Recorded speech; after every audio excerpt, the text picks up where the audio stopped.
Sandra! How many times did I call you? 3 times, Mommy.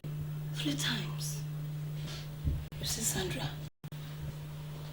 they say when death looks round the corner for a little puppy, it hardly allows it to perceive its favorite smell. What elders saw and ran away, a child in its right sense will not wait to be told before it flies.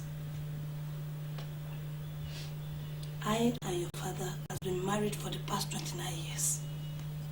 We have seen all aspects of marriages. We know the truth. Marriage built on empty pockets, an ambitious dream is nothing but suicide. But Mommy, James has a job and he's a graduate. Why don't you let him say that to his landlord when he comes for his house rent? A child gets married to a home where the well taken care of, not where she'll be managed from hand to mouth. How rich was Daddy when both of you got married? I saw the wedding pictures, you know. That is exactly why we don't want you, your sister, to pass through what we went through. We will not allow you or your sister to get married to a wretch, or a poor man, or a pauper, or a gold digger because of the word called marriage. You and Daddy are wasting your time. Nothing is stopping I and James from getting married. Yes? Okay. Not until these 2 legs of yours do not cross the gate of this compound. Sandra, be careful. Don't you ever tempt me or your father. But Mommy, why are you treating me this way? Because I'm your mother. I know what is right for you. Period.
Former and her husband.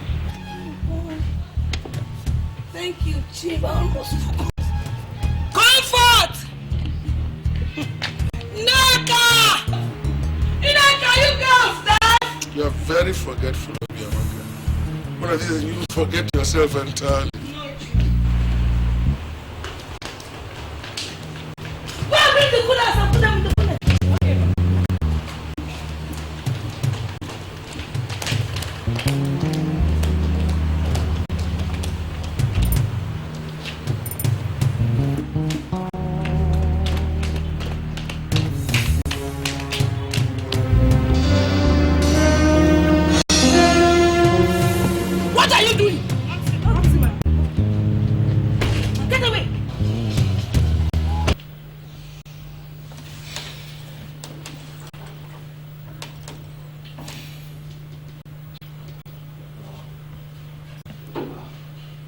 James. James, what's up now? James. Oh boy, come on, man. Look, you don't have to put your word on pause, man. Look at what happened at Sandra's parents' house during the introduction now. I missed that girl. And I missed that girl so badly. I mean, she's all that I think of. Why can't her father consent to our marriage? Why? I know you miss her and everything, but you see, you need to give this girl a break. You know? You need to give her a break. Look, if Sandra is meant to be your wife, the father's arrogance cannot stop this marriage taking place, okay? Tell me, Chima, must everybody be rich? I mean, must every individual be rich? I have a degree like my mates. I have a job like my mates. I mean, tell me, what other manly qualities am I lacking, for God's sake? What manly qualities am I lacking? You are not lacking anything, but that does not mean that you have to sit here mourning over a pretty old man's arrogance, now. You talk of the devil, she's here.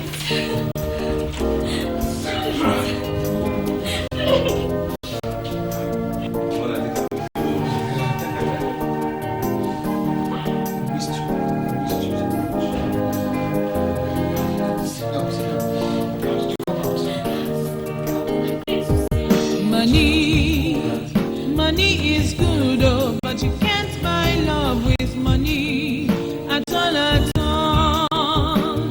Money is good, oh, but you can't buy love with money at all. Money is good, oh, but you can't buy love with money at all.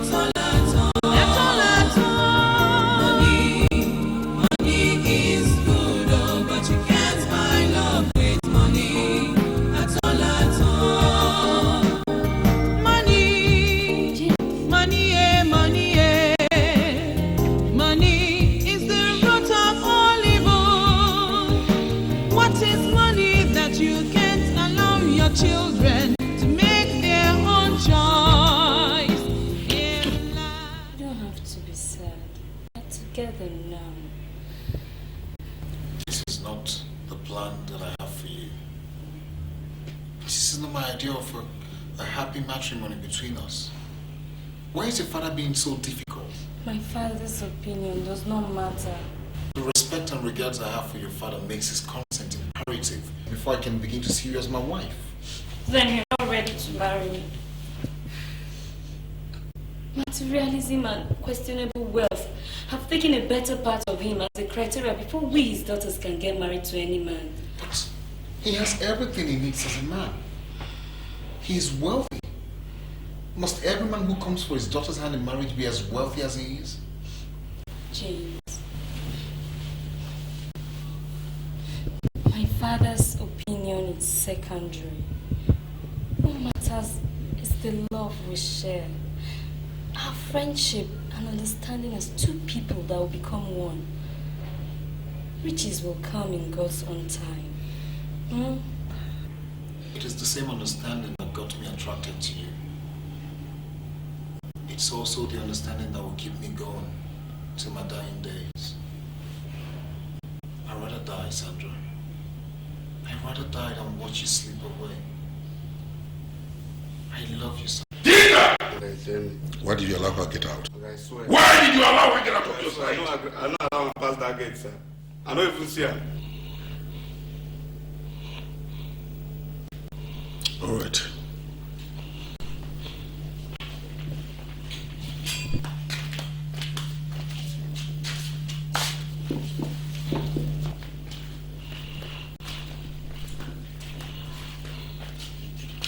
Helen, where's your sister? Where is she? She's not upstairs in her room. You've not seen her? No.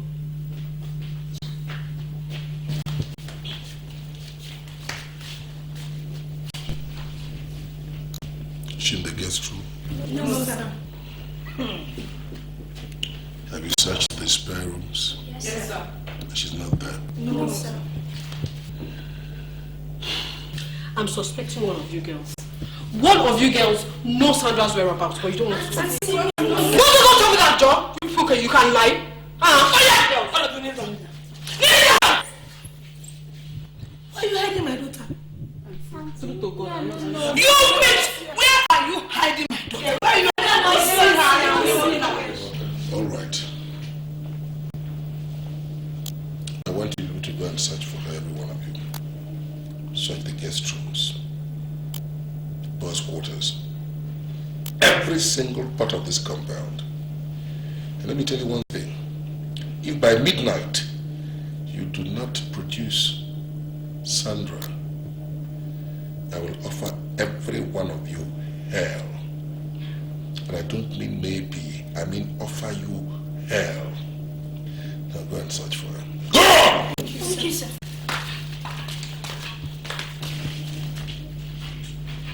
What are you still doing there? Come and join them quickly. Sandra, what have we not done for this girl? Why has Sandra chosen to be the devil in my life? Why? If after all the warning I gave to that girl, she still sneaked out of this compound, I swear if I get her, I will skin her alive.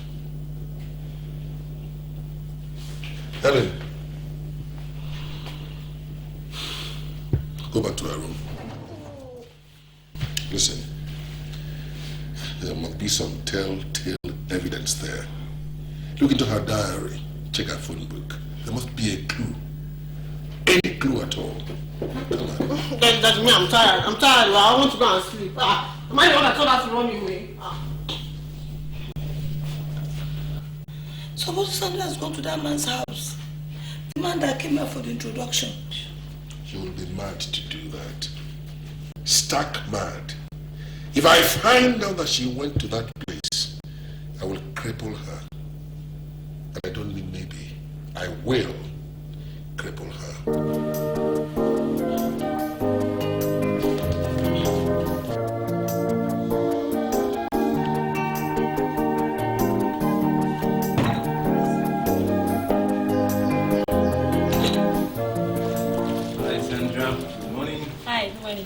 How was your night? So, and yours? Was okay. Is Jem still in the bathroom? No, he's dressing up. Okay. Thanks.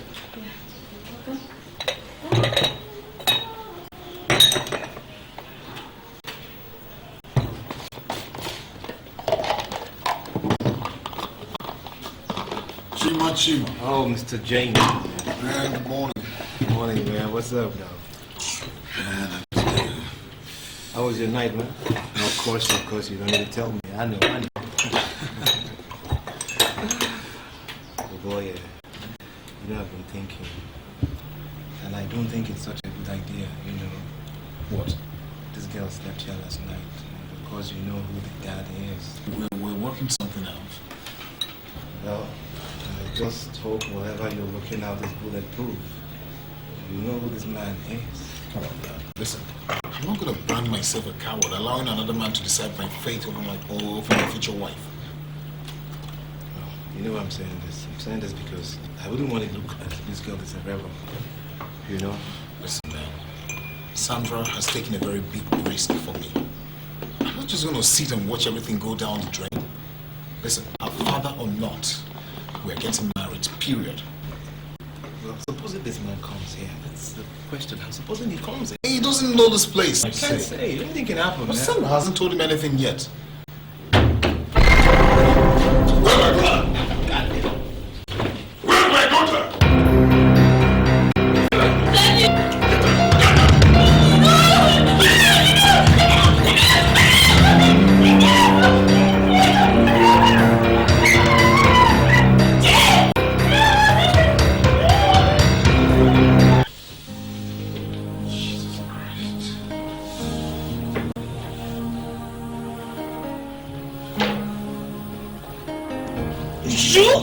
You, Sandra!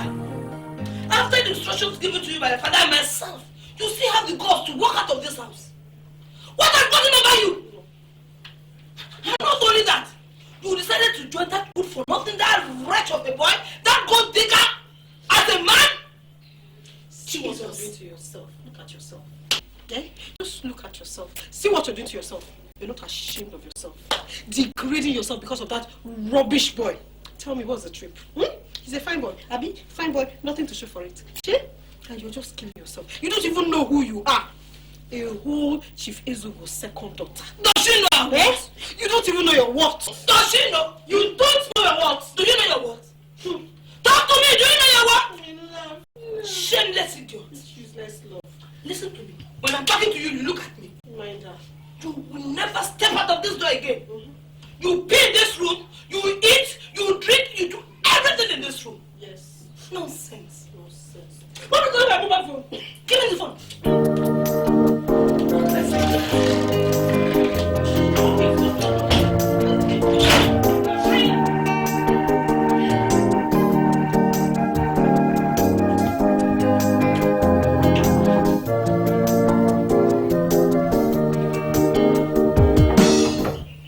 Come in.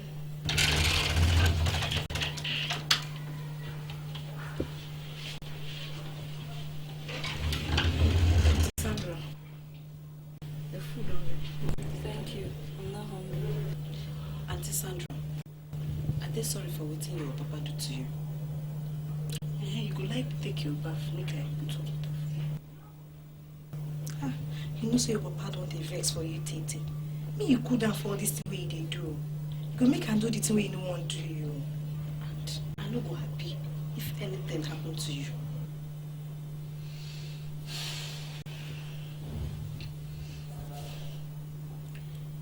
I don't belong here anymore. I don't have a place in this family or whatsoever.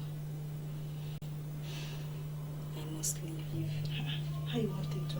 You want jump fence? You know say you no go fit do that one. Eh? But if you get anything where you want me to do for you outside the house, we go fit help you do that one.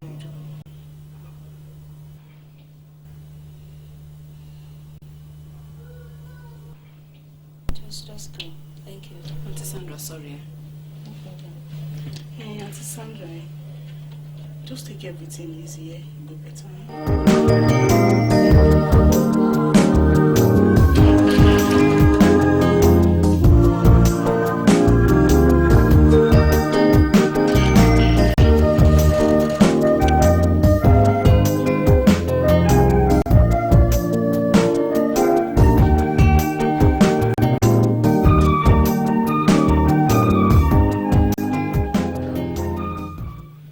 Like I said already, if you get there, boy, you know how this whole thing has been. You have to take it easy.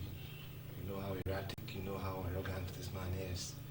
So I wouldn't expect you to go there and start making trouble. You know, just talk amicably and let him understand that you love this babe. You understand? And that you're ready to take care of her. You understand? So, however, even if he tries to make trouble, just calm down. All right, man. Do you understand? Thanks. Thanks for the advice. Rather nice to see you.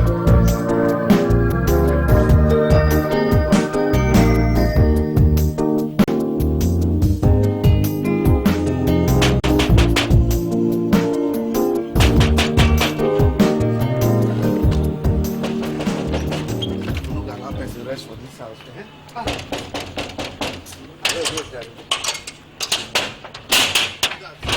Who they look for? I would like to see Chief. Chief, I said I want to see Chief. Chief, no dead. My friend, what is your problem? I said I want to see Chief. I tell you, say Chief, no dead. I must wait. I'll wait for him. I said, Chief, come on here. What is your problem now? I said, Chief, this man when he said, come on. Now this man when he said, make you not come here again. It's all right. Let him in. Yes, young man, what's the problem? Good afternoon, sir. What's the problem? Please, Chief, I'm very sorry for disturbing you, Chief. Please, I came to plead with you, Chief. I actually want to have a word with you, Chief. Please, Chief, can we talk inside? Tell me what you want to tell me here. Okay, Chief, please, I'm here in connection to my relationship with your daughter.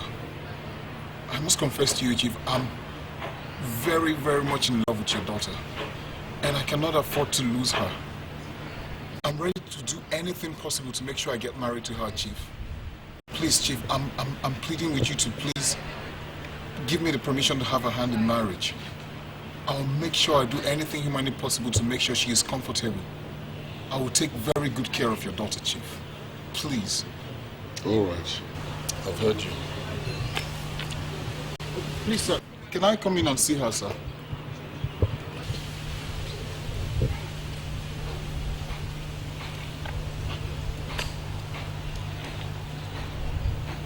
You want to come in and see her? Yes, Chief. I would like to see her, Chief. All right. Wait outside. I'll call her for you. Oh, thank you very much, sir. Thank you, sir. Yeah, I'll wait.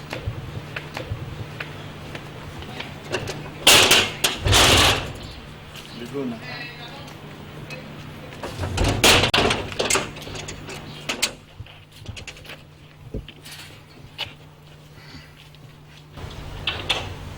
Samson. Huh? Don't let that idiot in here again. Yes, sir.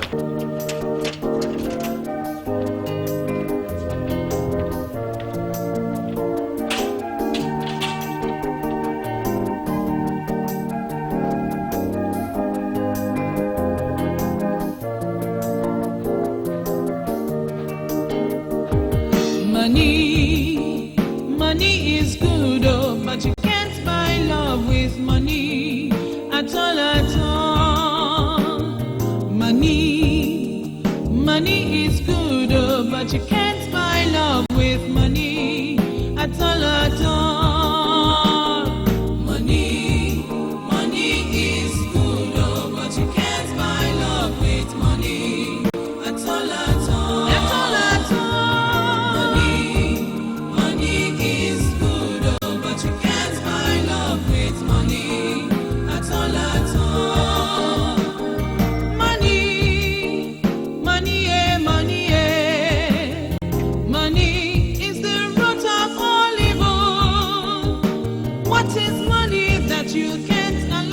Children to make their own choice in life. Money is good, oh, but you can't buy love with money at all. Money is good, oh, but you can't buy love with money at all. My people don't make Sandra. Yes, Daddy. I want you to listen to me and listen very carefully. I have said this before, and it is not my intention to belabor the issue. I do not want that young man's name mentioned in this family again. That's one. Two, I don't want ever to see him here again. You have enjoyed comfortable circumstances in this home.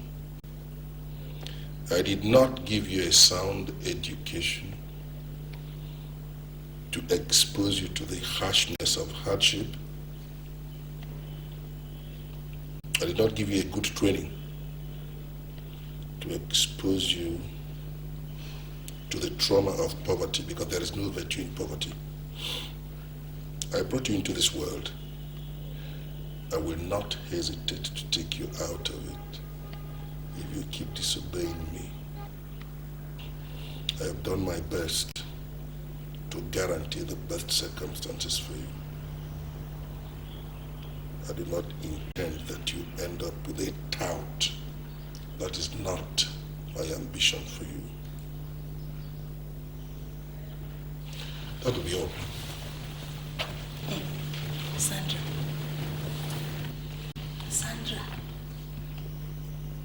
Look, don't see this chaos among us as a sign of hatred upon you. We all love you. Nobody hates you. We're doing all this because of your own good. I don't know why. You have chosen to subject yourself to a life of misery in the hands of that man that can't even find his feet amongst men. Don't even insult my fiancé before me. But he's not your fiancé. He's nobody. What kind of life do you expect from him? The man does not even own a car.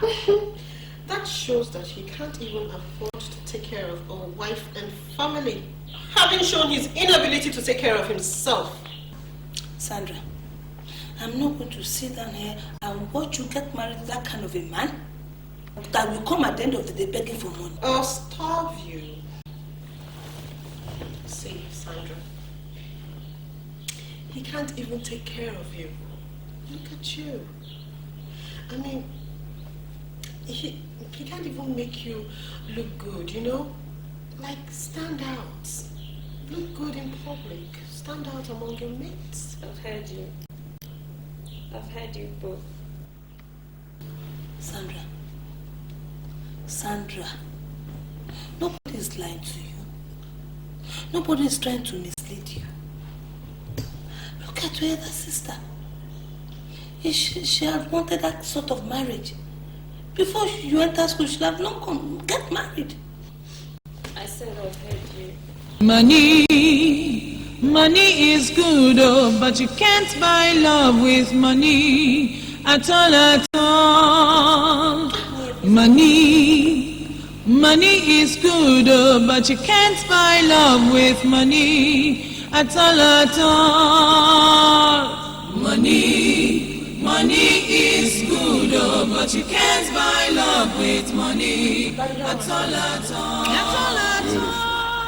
See if I can get you some other time I come back today.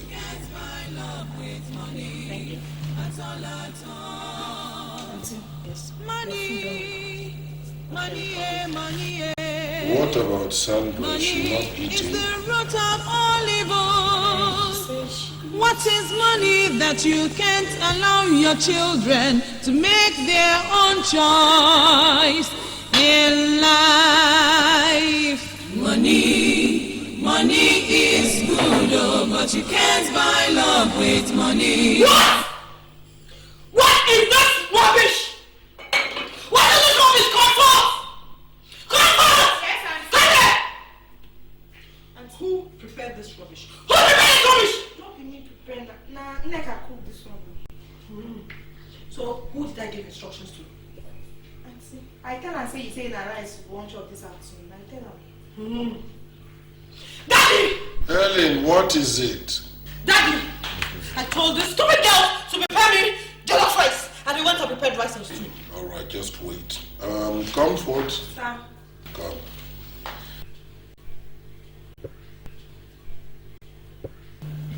Yes, sir. What kind of rice did she ask you to prepare for her? Ogana rice we dey prepare for am every afternoon. Did you tell them Helen specifically to prepare jollof rice for you? Did I not give you the instruction? I tell Nneka say na rice wey you want this afternoon. All right, both of you go and sort it out. Determine the color of rice you want. We'll sort it out. My neighbors. Come here! Now, eat this rice. And after eating it,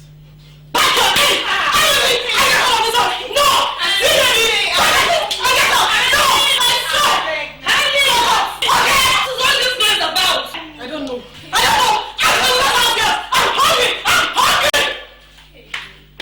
What did you do to her? She said she wanted jollof rice and Nneka went and prepared white rice for her. Then what are you waiting for? Take the rice and go and prepare what you want. What kind of nonsense is this?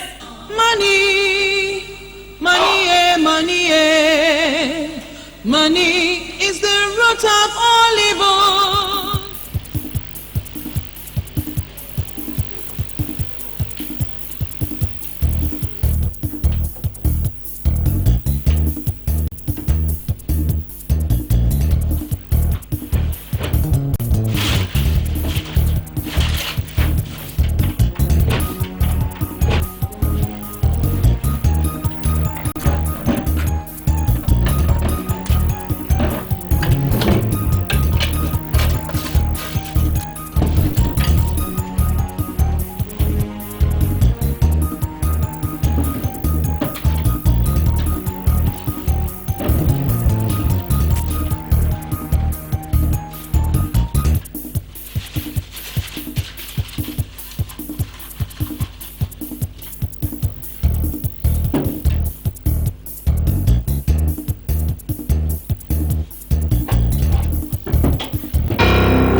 You're not going anywhere. No, Then you stop me. Huh? Hey! What is going on here? Sandra, where are you going with that box? Daddy, I'm leaving this place. Get back to the house. Daddy, no! Your father is talking. Don't touch my bag again. I said get back to the house. Daddy, I'm leaving this house. I don't want to talk to you. Shut up. Yes, shut up. You don't have the right to command me anymore in this house.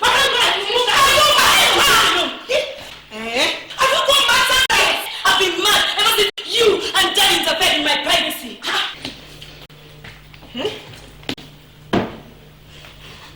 Sandra, get back to the house. Now. I don't think you have the right or power to command me anymore. I see. This is my life, and I make the decision. At last, my own daughter has joined them. You pull a gun. What we are doing is not original, no. But I sympathize with you. Why? Because you're an unconscious victim of pitiless circumstances. Circumstances that are a direct consequence of the times we live in. A very big conspiracy. Let me explain it to you. When the military wants to change authority, they use the gun. When a man seeks political power, he uses the gun. When a recalcitrant student wants his lecturer to pass him without effort, he uses the gun. And when a small boy wants to use a car that somebody has worked for, he uses a gun. And finally, when a girl wants her father to approve of the man he totally does not recommend, she pulls out a gun. You belong to the last category. If you squeeze that trigger, you blow your brains out. And that's the end of a promising career. You hold that gun to every member of this family, you risk incurring my wrath and displeasure. You drop that gun, you still qualify for my blessing as my daughter. And now listen to me, and listen very, very carefully. Step out of this house carrying that gun, and I will disown you. And when was the last time you treated me as a daughter and respected my opinion? All the time he has been, Sandra, do that, because your father wants it that way. But now, Sandra has to do what Sandra wanted Sandra to do. I'm leaving this house with or without your blessings. Don't let me.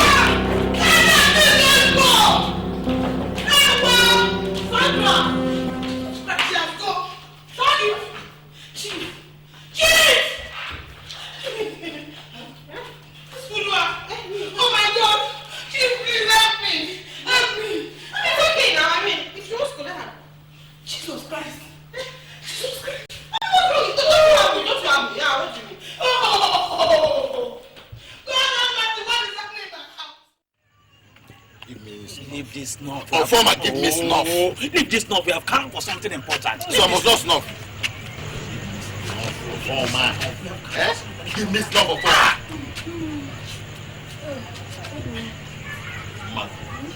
Is she sleeping? Whether she's sleeping or not, she has to go back to where she came from. Of course. Try and understand. This girl has been through a whole lot because of... I don't care whether she had an attack with a lion because of you. All I know is that she's going back. But she's my wife. Fear. James, thank your God. If it was when Ojuku was Ojuku, I would have cut off your tongue and feed it to dogs. Oh. I regret the death of your father. Mosibo. The great right tree that refused to fall for a stroke of thunder. But sometimes we have to consider the sacrifice that somebody has... Sacrifice of what? Sacrifice of what, James? And by the way, what do you know about sacrifice? Have you forgotten how the man, this man now humiliated us when we went for introduction? You are here talking about sacrifice. I have never been so humiliated, so belittled in my entire life. Even if that girl is made of gold, who does her father think? Whatever her father is, I know that man from what I heard. He's a cousin to the devil. Ekwensu, James. I know that man when he was a local government chairman during the past military regime. Pension salaries were not paid. The same man never changed. You are here talking about sacrifice. But Mama Fagish. James, it is not that there are no good and beautiful girls in this village for you to marry. Sandra and I have come a long way. We have known each other for over 3 years now. My entire life revolves around that girl. In fact, she's my soulmate. And I know that she's my future wife. I am not ready to give up on her no matter the circumstance. James, this family has suffered enough shame and disgrace just because of her. How many days? Just because of her. James, I want you to get to one point straight and let it be registered in your mind that whatever humiliation you pass through in her hands vibrates all around the village through gossips. Get it registered in your mind. This family passing through humiliation. Uncle, please, Uncle, I want you people to do me one favor. I want you to try and accept and love this girl just for my sake. At least begin to see her as one of us until things get better. Like what? Like what? Like our father pursuing you with dogs and guns, James. And Sandra has been through one situation just for my sake. And so what? She has abandoned her wealthy family for my sake. Her good life, everything. What other sacrifice do you people expect from a daughter-in-law? Listen, James, listen. We are doing this thing for sake of your life, so that you can live long. Look around this village. There are beautiful, sweet virgin girls around that will make a good wife. Uncle, I don't live in the village. Besides, I've made up my mind. Take a wife here and take to the town. It will make a good wife. All the years I've listen, my friend Okosisi has a sweet daughter. She will make a good wife. I'm not interested. I have made my choice. I'm not interested. Okay, now. You don't. Okay, you are force me. Sandra, why are you crying?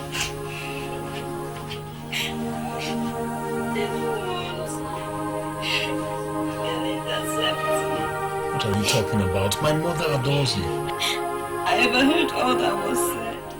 But James, they are my only hope. My only family now. James, if they reject me, I'm sorry. Nobody is rejecting you. If they reject you, that means they have rejected me as well. Those men are elders. And they were only talking like elders would talk. It's only normal for them to say no at first. But with time, they will accept you. For how long? For how long, James? We are just delving from one crisis to another. Watching our life and time pass away. Wondering what fresh troubles the new sun will bring.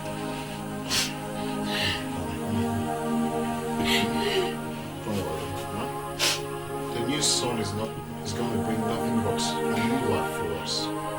The life filled with love, joy, and happiness. And the sweet and wonderful voices of our children. Honey, I've never given up on you before. And I don't expect you to give up on me right now. Everything is going to be fine, okay? Stop crying, man. So, nobody's rejecting you.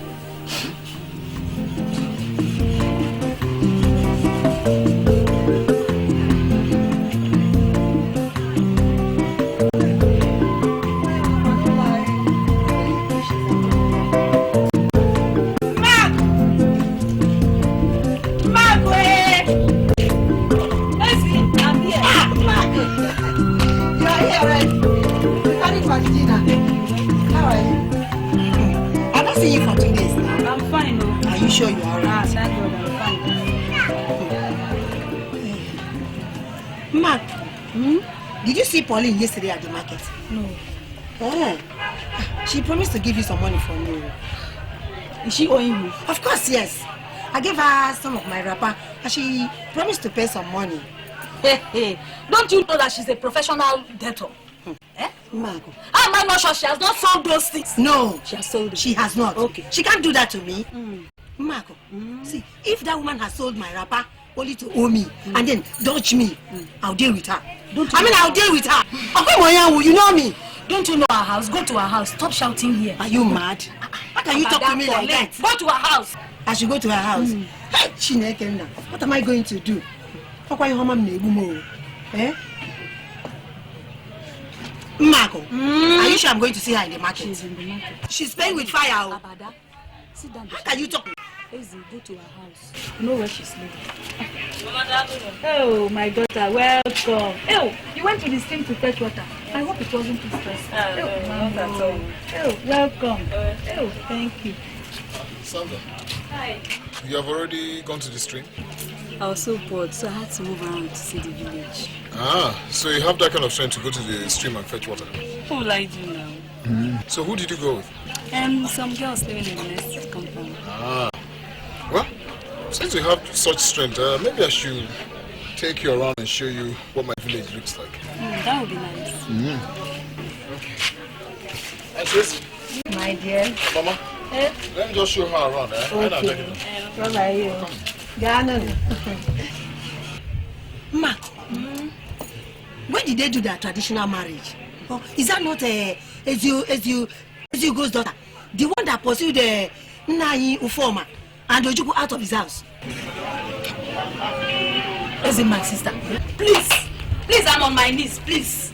I'm on my knees. Pretend as if you've not seen them. Have you heard me? Pretend. I did not see them. Easy, pretending. Again. I did not see them.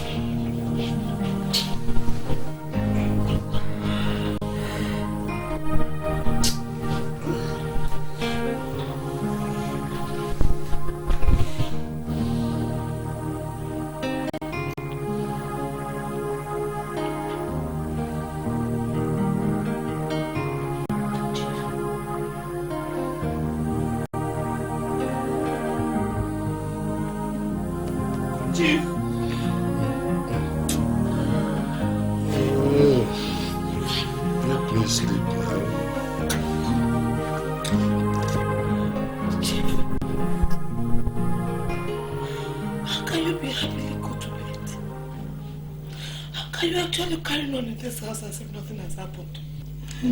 Is there anything that happened to make me lose my sleep? Are you going to allow that good for nothing boy? That wretch of a boy called James to steal away our daughter. He did not steal your daughter. Your daughter followed him. So what do you want me to do? I think your daughter is on drugs.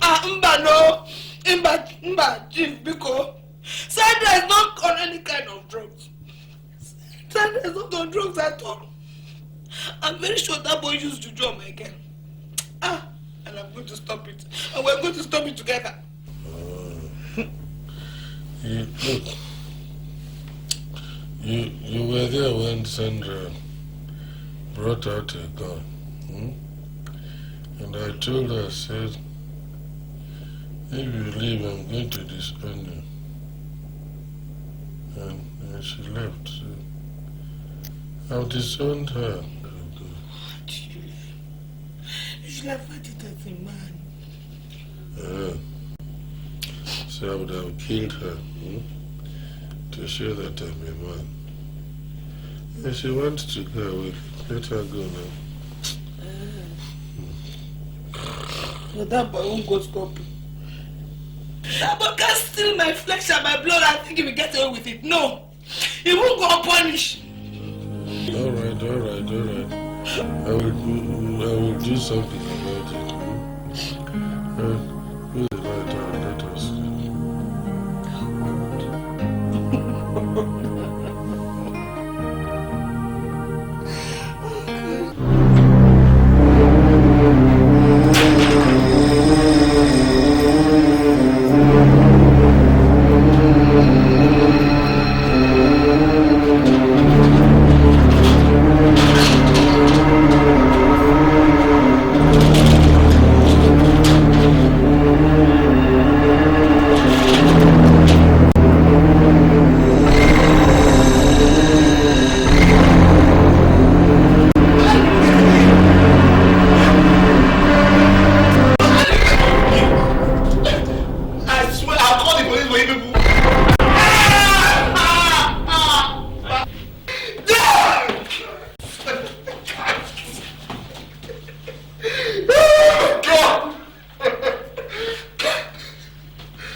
Sandra, I don't know anything, I swear.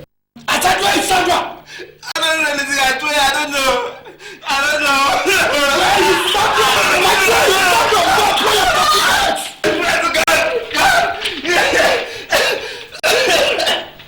I don't know anything about Sandra, I will lie, honestly. I swear to God. Shoot him. Please don't shoot me, please, I beg of you. I beg of you, don't shoot me, don't shoot me. Ah! Please don't kill me, don't kill me. I swear in my mother's name. Don't kill me. Don't kill me. I don't know if I will tell you lies. Please. Please, please, please.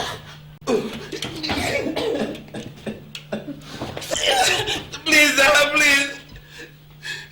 Now look, young man, for the very last time you're trying my patience. Where are they? I don't know. I've not seen them in days, honestly. I've not seen them in days. They left there days ago.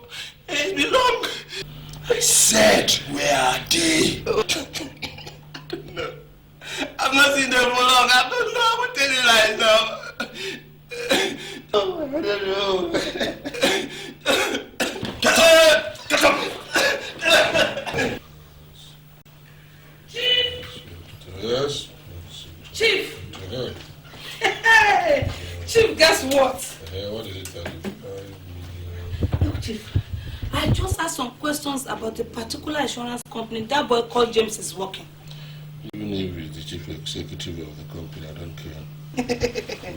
Well, the chairman and executive officer of that company happens to be Dr. Paris Edugo. So what?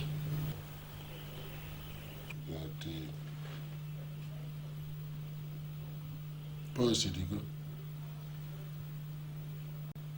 Which Edugo is that? Chief, how many Pios do you know? The same Pios. Your club secretary, of course.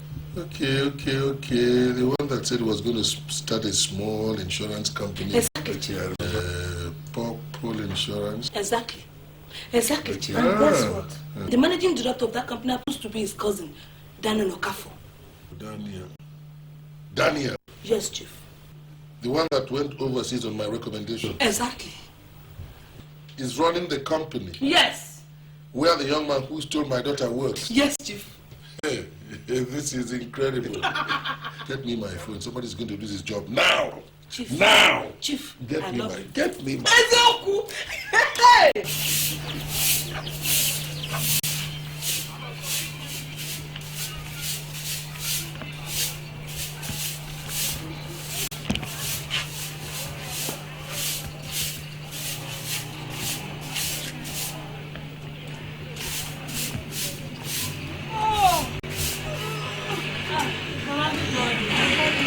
You're up early. Oh, thank you, my daughter. Did it rain? No, Mama. Why do you ask? I've seen that you fetched the basin and the pails with water. It was half empty, so I woke up very early to go to the stream with the neighbors. Oh, thank you very much. I hope you did what yourself. Mama, I'm still a young girl now. I'm still strong. Is James up? Yes, he's in the room. Oh. My daughter, whenever I remember you people are going back to the city today, I'll start to have fever. Why, Mama? Mama, why now? Why? My daughter, you see, when you people go back now, all these things, I'll be the one to be doing them. You know, I'm an old woman. Mama, God will continue to give you strength, and I'll make out time once in a while to come and visit you. Please do. Let me go and see James. Please. Okay. Sandra, huh? Please come and help. Okay. Thank you. Oh.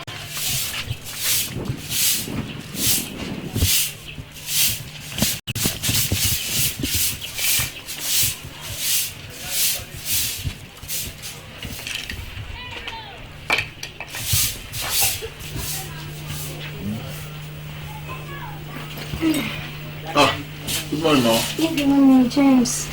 I thought I heard you talking with Sandra. Yes, that girl baffles me a lot. A wealthy man's child, knowing how to sweep and going to the stream to fetch water. At least now you know why I want her by my side all the time. As a wife and so for the rest of my life. Not just one bucket. She filled everywhere. She even woke up before me. With that type of a woman as a wife, and you as a man, learning to be patient and responsible. My son, you're going to have a happy home and live long. Mama, thank you very much, but you sound as if you're advising and praying for us. James, take good care of her. Her mind is open and determined towards you. I finally came to feel her in my soul as a daughter. My heart accepts her. Thank you very much, Mama. I need to call Sandra right away so that she will come and at least know how you feel about her right now. Connor. Sandra! Sandra! Sandra! Yes. Come, hurry up. I hope there's no problem. Connor? No problem. Thank you. Both of you kneel down.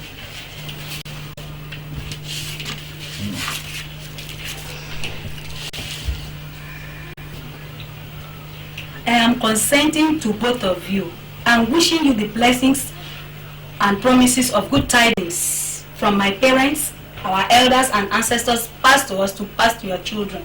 Amen. Amen. There will be male child. Amen. There will be female child. Amen. Sandra, your parents are very hostile. But in God's time, they shall love you as a queen. Amen. And as you are going back to the city today, may God guide and protect you to success. Amen. Thank you.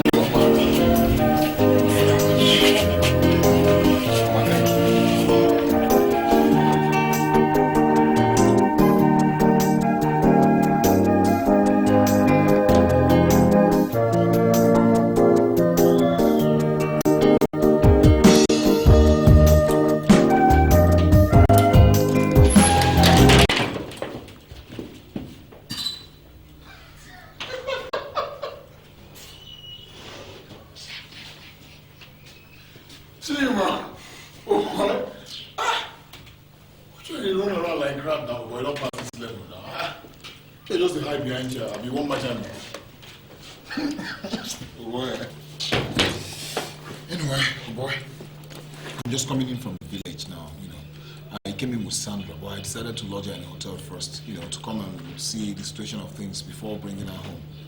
So what has been happening now? What's the problem? You had a problem. I know I've overstayed my 10 days leave that I took from the office. Who is talking about 10 days leave? Eh? Who is talking about 10 days leave? When this man nearly killed me here, and you're talking about 10 days leave? Eh? Why did you tell me Sandra ran out of the house the second time? Why did you tell me?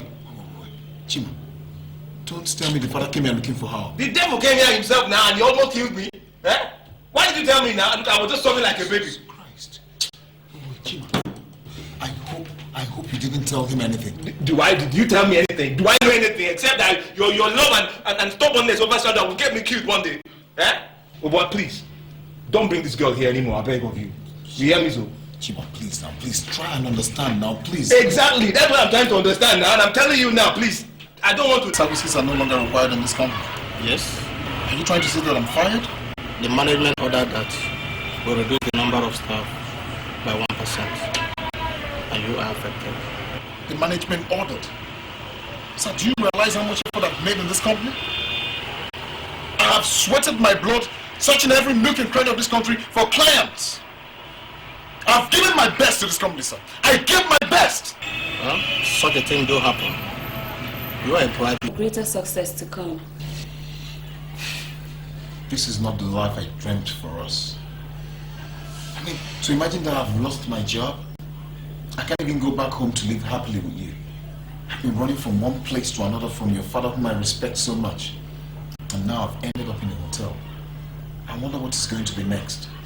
Look, James, you don't have any reason to be sad. You can start a new life all over again. Somewhere far away, somewhere where my father can never reach us. How do you expect me to do that when I don't even have the resources for us to start up a new life in a different environment? How?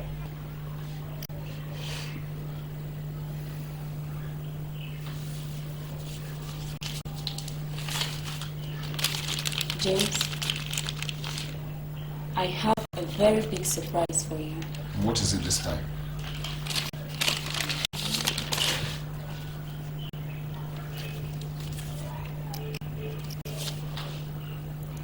this.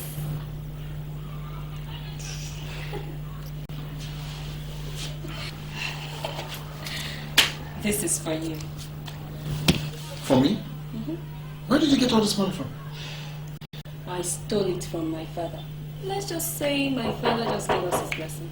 Yes, who's that? Who's there? Shima! Daddy! Look at the idiot. Daddy, Daddy, please! Both of them are taking Daddy, please! Take...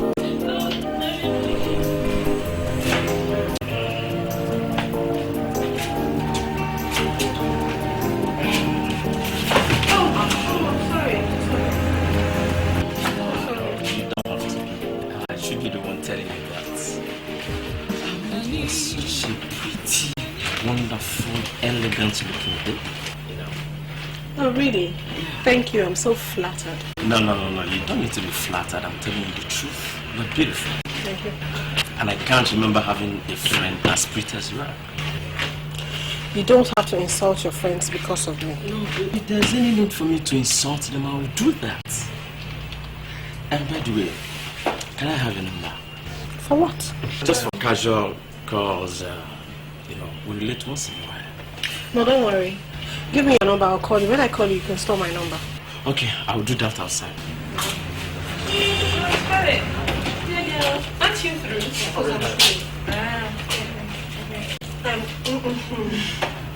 Meet my new friend, Lucy. This is my friend Lucy. Lucy, good to see you. Thank you. Yeah, I've been discussing with your pretty friend. Yeah. She's such a wonderful girl. Did you hear that? He says you are pretty. Oh, what? Me? Oh, thank you. I'm used to it. Baby, can we go outside so I can give you the car? Oh, yeah. Yeah, after you. No, I'll follow. No. We'll take exception this time around.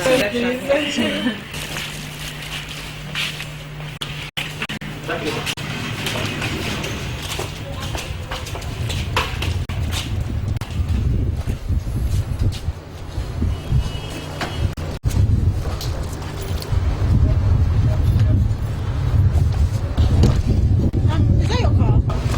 Yeah, this is my car, and I hope you guys are going to join me so that I can drop you off. No, don't worry, thank you. That won't be necessary at all. Thank you. Mr. Lewis. Yeah. I suppose. What do you actually do for a living? Oh yeah, well, I'm a furniture maker, and once in a while I do supply cement to building sites. You know. That would make you a bricklayer. No, you call me a contractor. Okay, that's nice. Actually, we are accountants. Both of us. Yeah. I work with a bank, and she works with an oil company. That's good. Lucy, don't forget, we have a very important appointment today. Yeah, that's true. Sorry, before you keep your appointment, let me give you my card. So this is the card. You can see the number there. Yeah. So please, would you mind giving me your number so that once in a while I can come and see you? No. No, don't worry. I have your number. I'll call you. Please try and call me. Yeah? So have a wonderful day. Bye-bye. Okay.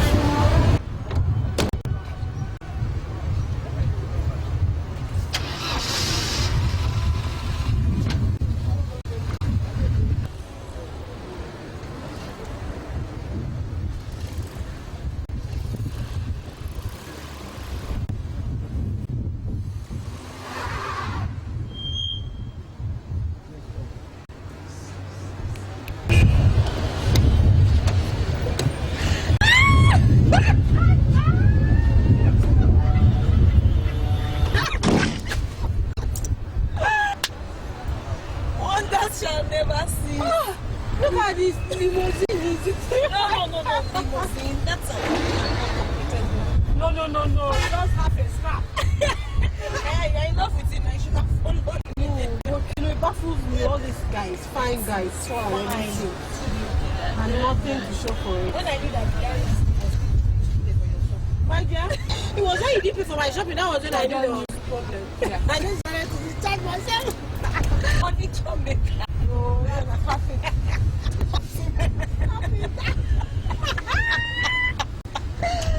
Ah, man, you always are rubbish. See, I see it. See the rubbish. Let's get this number.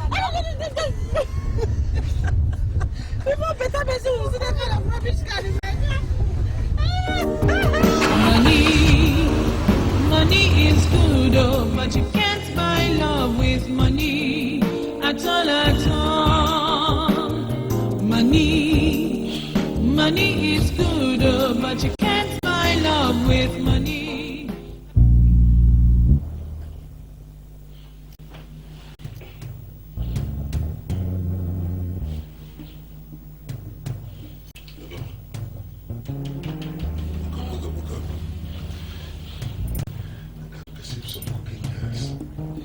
Yes. These children did not turn up this gas before they went to bed. Yes, come. Let's get finish the whole family.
You did not give me a break. You preferred to bother me every single night until I decided against my volition to go and bring this little tad back. Now this is it. First she had a gun, right? Holding the entire family to ransom. Now she holds a lighter, my own daughter, to hold me to ransom twice in a lifetime. No. We gave her a choice, honey. We did. It's either you settle for the warmth and comfort of this family, or you choose the kind of life you want to lead. And this ungrateful little tart preferred a life of sexual vagrancy, and she comes back here to hold me, her own father, to ransom. Get out! Ah! Chief! Sweetheart, please. You know you're my kid sister and I love you. Please, give me that lighter, please. You can't do this.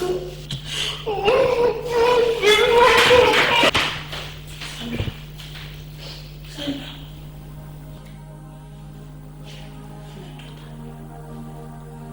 And I love you. You are the love of my life. I don't hate you. All what I'm doing is for your own good. I want the best for you. I cannot see a hole and I let you jump inside. Please. I don't want to lose you. Look, I promise you, if it's James, I will get James for you. My father loves me. There is nothing I want from my father that I won't do for you. Please. Please. Rico. Please. Please. Give it to me.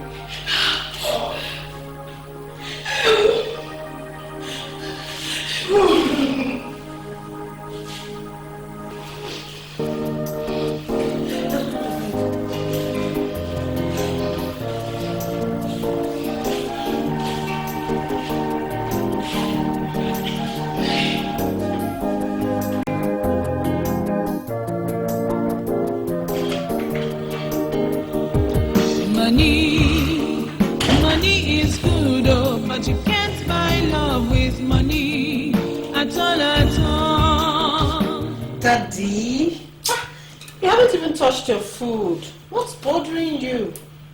Lillian, please sit down. Sit down, please.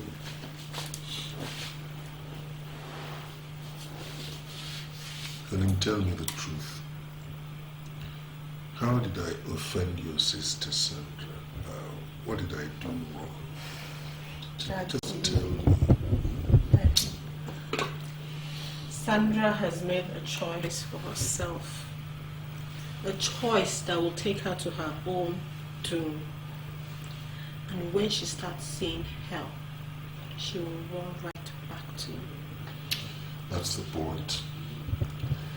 It's not my desire that any of you see hell, no. This is why I've always tried to make all of you understand that we're all entitled to wind up in blissful marital homes.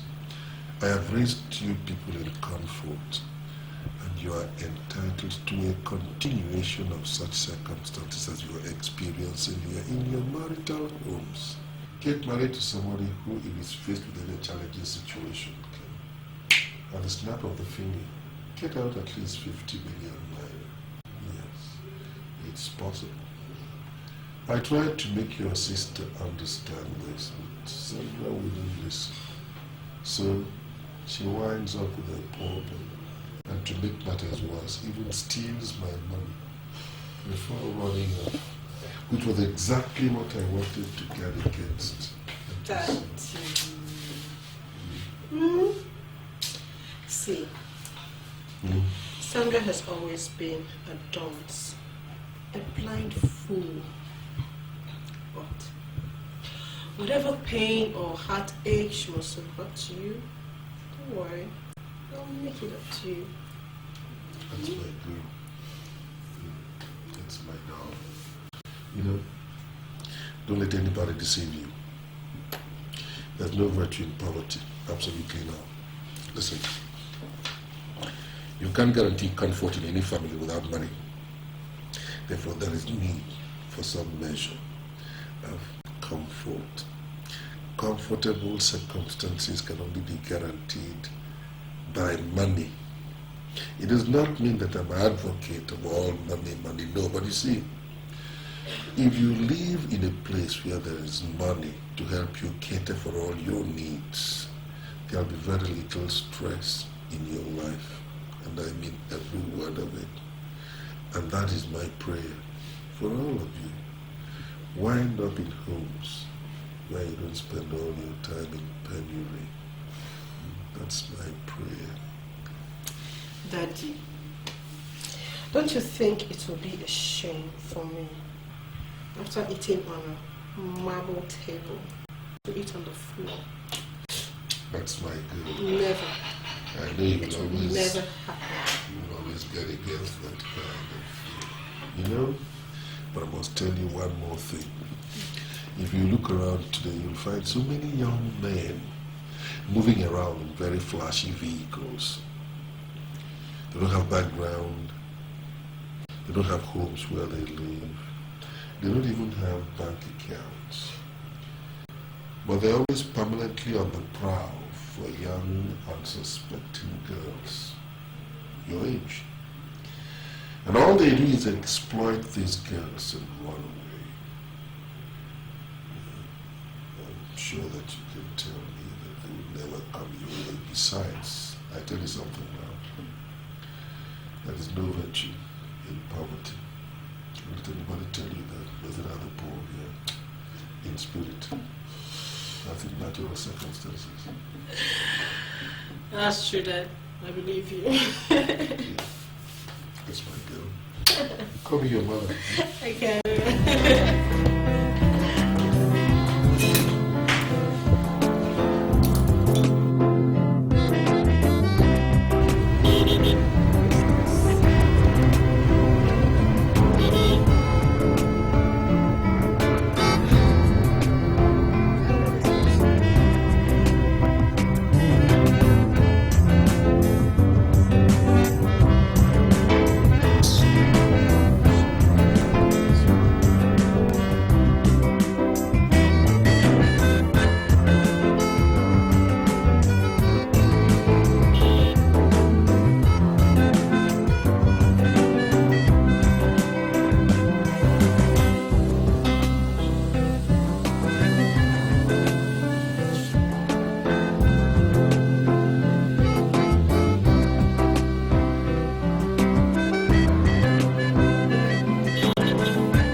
No, I am not interested. What's your problem? Why are you following me around? Why? Why don't you just hear me at first?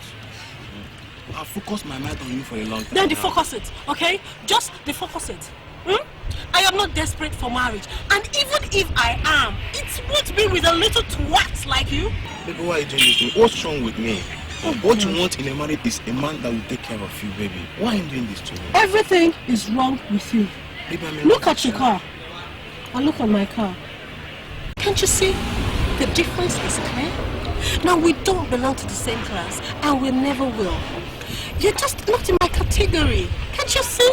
Baby, see, money is not everything. Money will come when God sanctions it, okay? What matters is what I feel for you. And I know I love you. Well, you can take whatever you feel for me and throw it into the ocean, because I am not interested. Look, simply because a woman has to get married doesn't mean she should marry someone who will be taking everything from her, instead of someone she should be collecting from. I am going to marry a husband who is going to be given to me, not someone who is going to be collecting from me. So, my dear, look around. Go and look for some other available little twat like you that you can marry. Baby, why are you doing this to me now? Why? No. Why are you doing this to me? This discussion is over. Baby, please now. Ellen.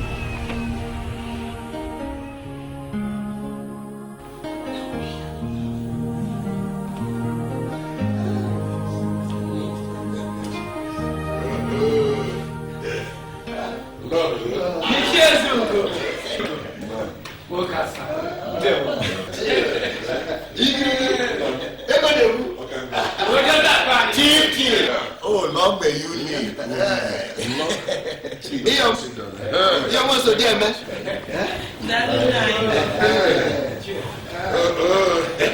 You know, I guess here.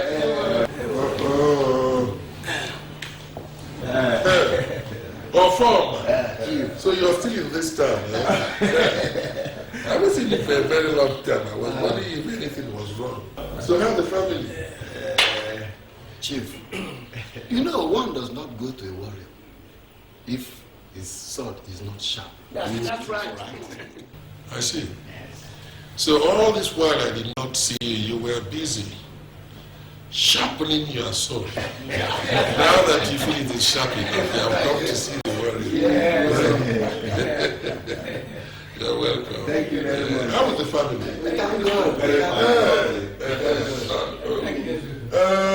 This is the only face I don't think I know properly.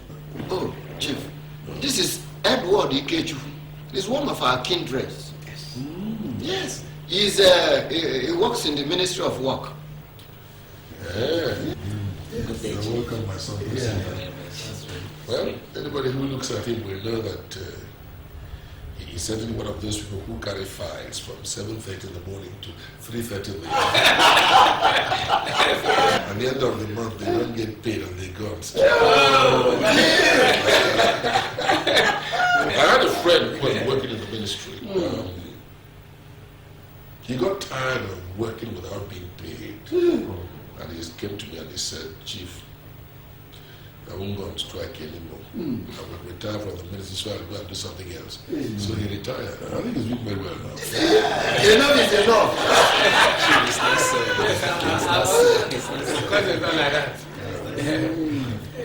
Well, this is the first time I am seeing all of you together like this. I sincerely hope there is nothing wrong. No, nothing. No, it's just for good. Chief, actually, we have come to break some plates and steal some spoons from your kitchen. That's right. This is deep. Oh, yes. There are some problems I understand, but this one is beyond me. Bring some plates. Steal some. Why would somebody as industrious as you are spend most of your time breaking plates and stealing spoons? Do you have anything better to do? Well, Chief, as a matter of fact, it is not me in person, but this young man here, Edward. He's the one who wants to do the stealing. Edward, so in addition to working in the ministry, you break into homes, breaking plates, stealing spoons. Chief, it's not like that. It's not that. You never like that. Chief, the spoon we have come to steal is Helen, your daughter. Yes, Helen, your lovely daughter.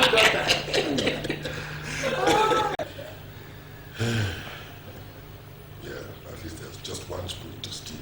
Oh, yes.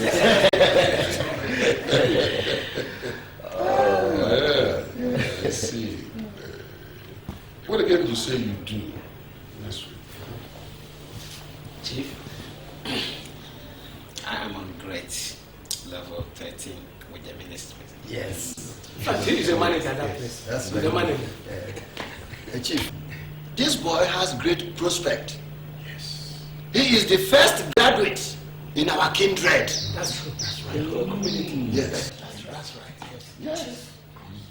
Please have better things to do in the kitchen. And which of my daughters do you say you want to marry? The chief, Helen. Helen, Yes. All right. Well, as you can see, Helen is naughty. If she comes back, I will convey the reason for your visit to her. She's the person who has to make the decision, not me.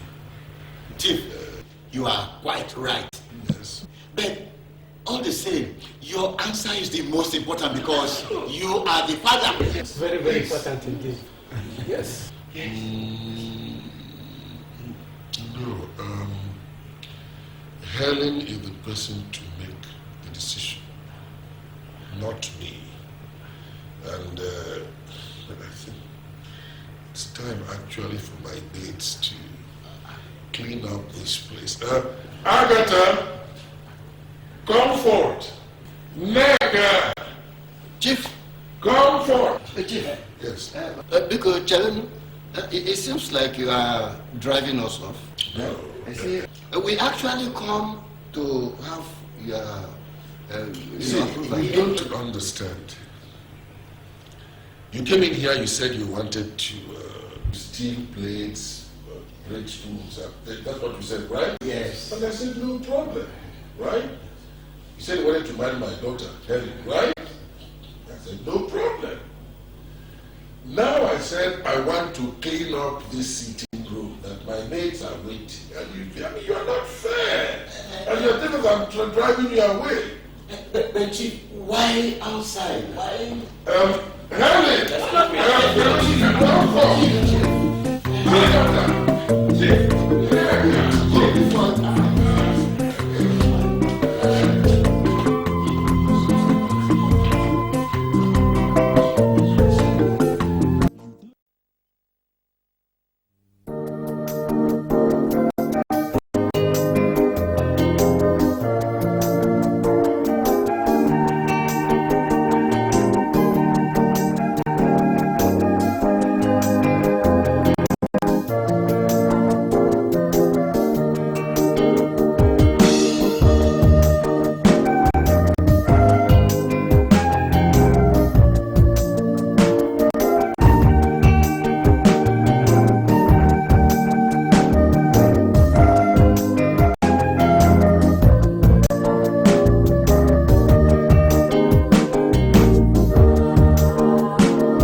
Of course they have gone. Idiots. They want to marry Helen. Do you know that if Helen marries that young man and they go on strike in 2 months, she'll be dead? Hey, only God knows if they've been paid for the past 2 months. You're talking about 2 months. I have it on good authority that they have not been paid for the past 6 months. What?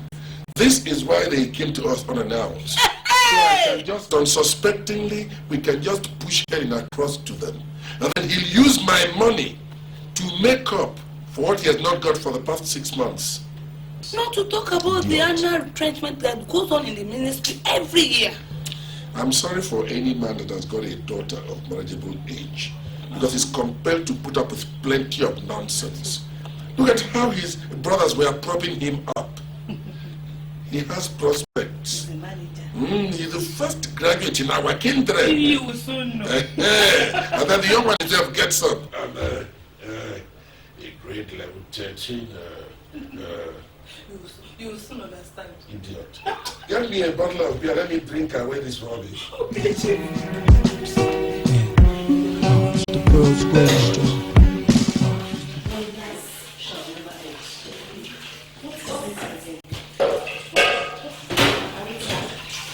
Will you please say Henry or Chief to accept the management? Which kind of married proposal to that one? You know, see the way we disgrace those men when they come here yesterday. Now only you know see them. Yeah, I don't think so. Those people, then they very lucky say they didn't tell it for us. Because Helen here said the man are just a monthly salary clerk for one ministry like that. You see her for break loose for this house. My dear, but this thing tired me. This is like the 24th man. We don't come here and say you won't marry Helen. In Papa no go green now. Because the person never carried 24 Lexus Jeep, say you won't marry Pikin. I beg, make una know how my voice. You know as Ellen they do. If she enter here now, I know they will. Look at the man they do my work for her beg.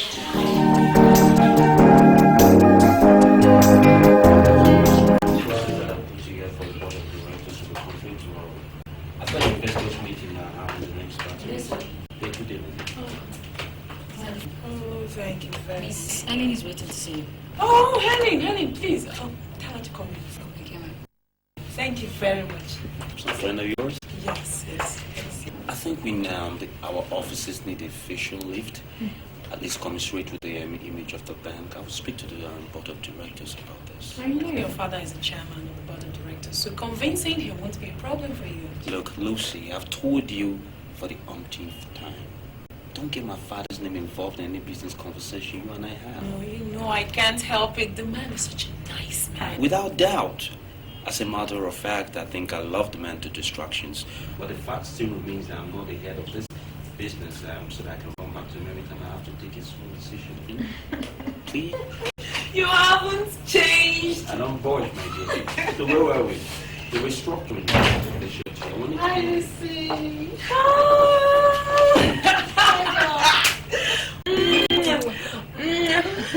How are you doing? Fine. You find time to see us today. Please. Are you not referring to me as a friend or as a customer? Hey, stop it. Now, Helen, this is Charles. He's my boss, and that means he's the MD of this bank. His father is... Come on, Lucy. Do you mind? So I can handle my own introductions. Okay. My name is Charles Ferdinand. And do you have a name I could use, Your Majesty? Oh, she's Helen Ezugo. Oh, Mrs. Zugo, is a pleasure. You know, Helen, Charles and I actually attended the same business school, after which he traveled to the United States to further his studies. Yeah, I went to Harvard Business School. It was a wholesome experience. That's nice. That's nice. I was just your family. And Charles is aspiring to become the chairman of our consortium of banks here in Nigeria.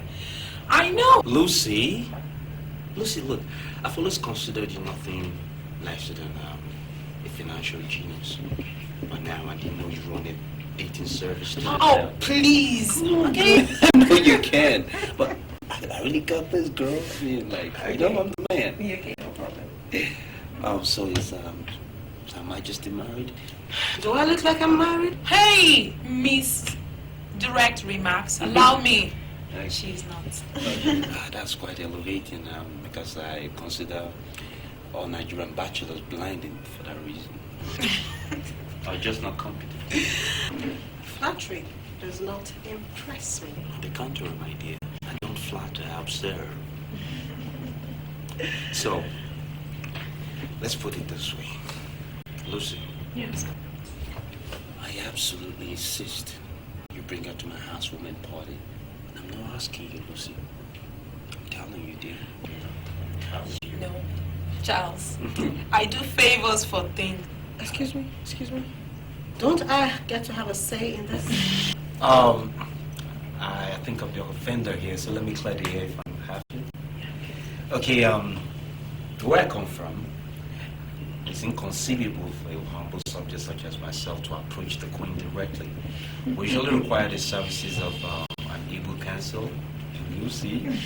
So since Your Majesty has been kind enough to indulge me a direct request, let me go on ahead. My dear, will you be gracious enough to attend my housewarming party? With such eloquent remarks, do you expect me to say no? I don't expect you to.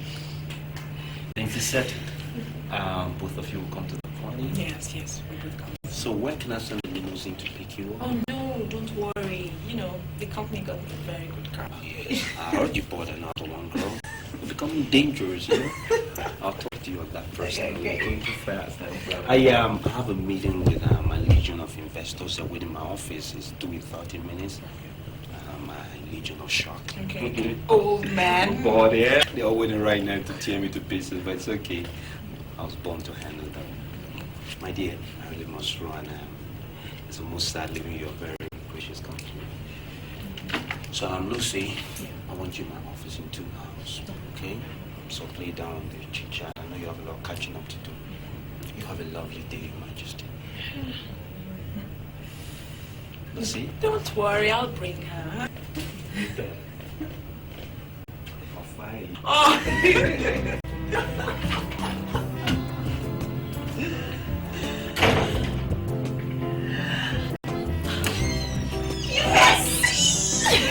You like it, Mercy? Where has this guy been all this while? So you're coming for what? Lucy, I'm going shopping. I'm very careful. You have moves like this. And you don't even been out of the country. He just got in.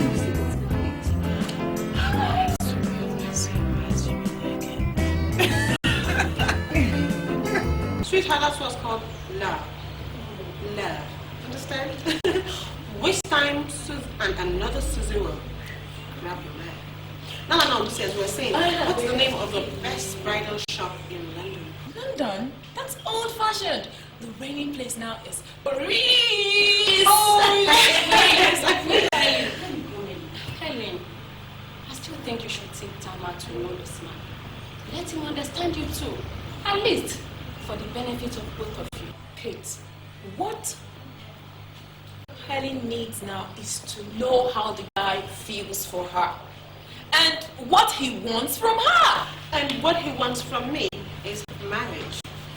Do you know who my guy is? Do you know what family he comes from? His father was a former minister in this country. Quick recap, baby. He is currently the ambassador to Spain. Oh, Senorita! Listen, girls, listen. This is marriage we're talking about. Not a 1-week camping treat. Lucy, this place is getting rather hot and stuffy. Can we go into your room for more I privacy? feel you. Let's go.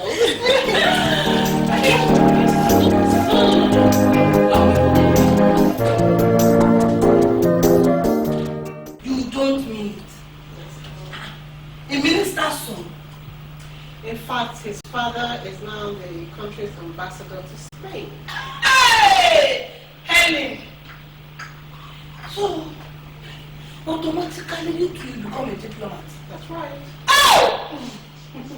Ow! Your father, I heard.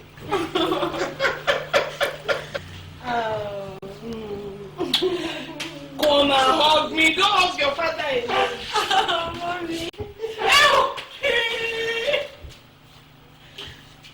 I love you. Sandra should come and see what is happening. You are my daughter. It means that they may not even be staying for too long in the country. I mean, you fly most of the time. Yes. You married to an ambassador's son.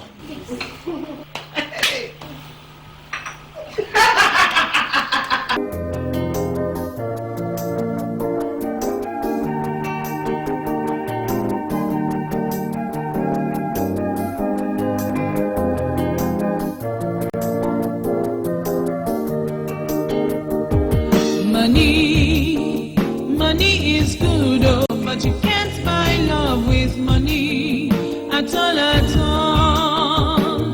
Money is good, oh, but you can't buy love with money at all, at all.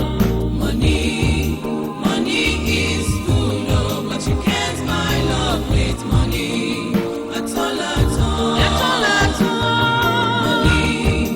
Money is good, oh, but you can't buy love with money at all, at all.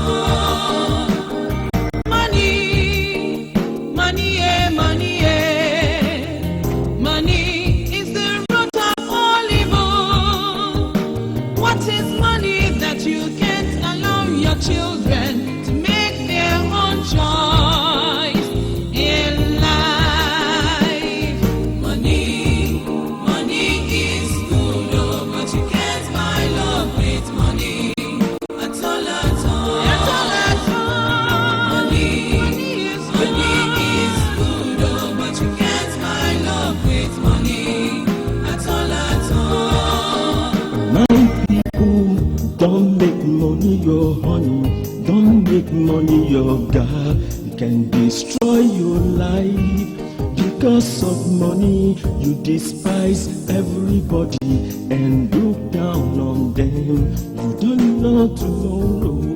Oh, money is good, oh, but you can't buy love with money at all, at all. Money is good, oh, but you can't buy love with money at all, at all. Money is good, oh, but you can't buy love with money at all, at all.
Hello, my dear.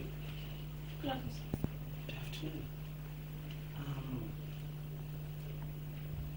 What are you doing here? Who are you? I'm the maid, sir. You're the maid? Yes.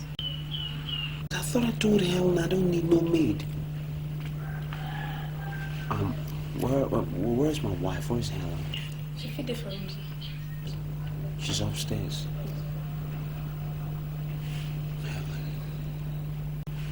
Listen, where are you from? Madam Agnes' office. Madam Agnes? Yes. I know who she is. Listen, take this money, and go back to this Madam Agnes and explain to her that me, Charles, I don't need a housemaid. Do you understand me? Hold up, wait, please. Can you figure out, hey, please, I feel do plenty work, I feel clean, I feel cook. Plenty things I feel, please, I beg. So any kind of anything you can't beg. Explain it to you, my dear. It's not like that, okay? Listen, it's nothing personal. It's not like I don't want you to work here. I know what condition I can bring a young girl like you here, okay? The point is my home. The problem is with my wife. I'm sure your mother cooks your father's meals, right? That's all I want. I just want my wife to cook my meals instead of somebody I don't know. If there's any other capacity you want me to help you in, just talk to me and I'll do it for you. Come back here some other time, tell me. I'll do it straight away. I have the resources, but I don't need a maid. Do you understand me? Good. Look, why don't you just take this? It's about 10,000. Just take it and go, okay? Yes, God bless you. No, it's okay, my dear. Take care of yourself, okay?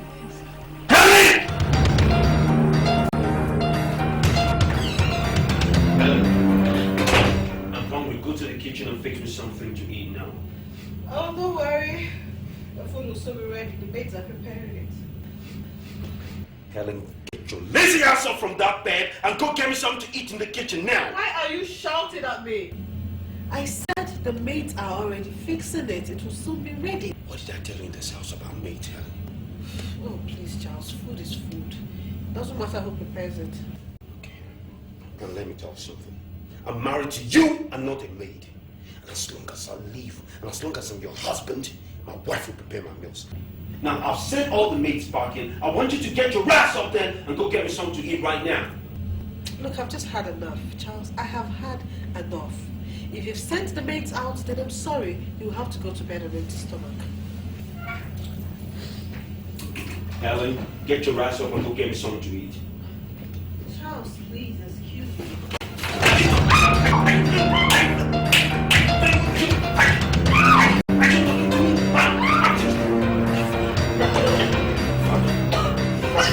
You don't want to go get me something.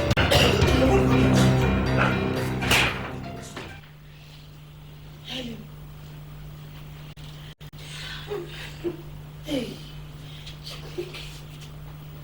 That idiot has the impudence to slap my daughter on an issue that is entirely meaningless. Daddy, the worst part is that he has sent away all the housemates, making me do everything. I have to wake up early in the morning, I have to sweep and dust the whole house. I have to wash his clothes with my bare hands. I have to go to the market, I have to cook. And he likes pounded yam a lot, so I have to pound yam. I have to pound yam with my bare hands. Oh, Mama, no. Can you hear that? Can you hear that? Converting my daughter into a housemaid instead of the housewife she's supposed to be, and making her pound yams on a daily basis, my own daughter. Oh, we shall see. Just like the housemaid we have in this house. So my own daughter has now become a housemaid. Oh, we shall see. So my daughter is now a househelp. We shall see. Chief, won't you do something? Chief, are you just going to stand there? Won't you do something?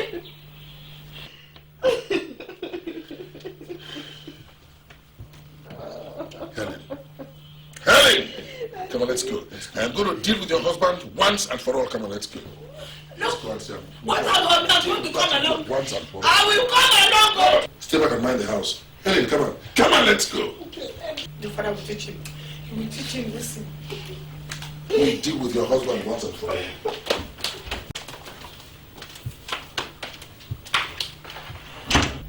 Charles, my daughter came to me and complained that you humiliated her, that you insulted her. Why did you have to treat her that way? Well, it simply means, sir, that she misbehaved, and I saw fit as a husband that it was my duty to punish her. By flogging her with a belt, like a dog? Do you know whose daughter she is? Do you? Well, I don't expect you to walk into my home and raise your voice at me. I am not one of your employees, son. You have the impudence to talk to me like that. Do you have any background at all, Charles? Do you? You know, this conversation is completely uncalled for. It's preposterous. Can we discuss something else? I don't expect you to talk to me like that. I said, do you realize whose daughter she is? Do you? You know, this is the second time you're saying this, and personally I resent it. The question should be, does she know whose son I am? Now, how would you like it if I walk into your home and meddle in your affairs? No, you will not like it. So you have no right walking into my house and telling me how to run my home. Believe me, it's not called for just because you're my father-in-law. And don't talk to me like that. Don't talk to me like that. We're not mates. Do I look like a mate of yours? Do I? Am I a kid that you address me like that? Now take your time, Charles. You know, this is a good a time as any to press out certain issues. Now listen to me, Mr. Former Local Government Chairman. Your little achievements have gotten into your head. There's no doubt you walk into people's home and they grovel and shiver before you because you're some kind of area bully. But this is the wrong place. Because you can't walk into my house and tell me how to run my home. Do you know who my father is? My father is a kingmaker. He's a total minister of this country.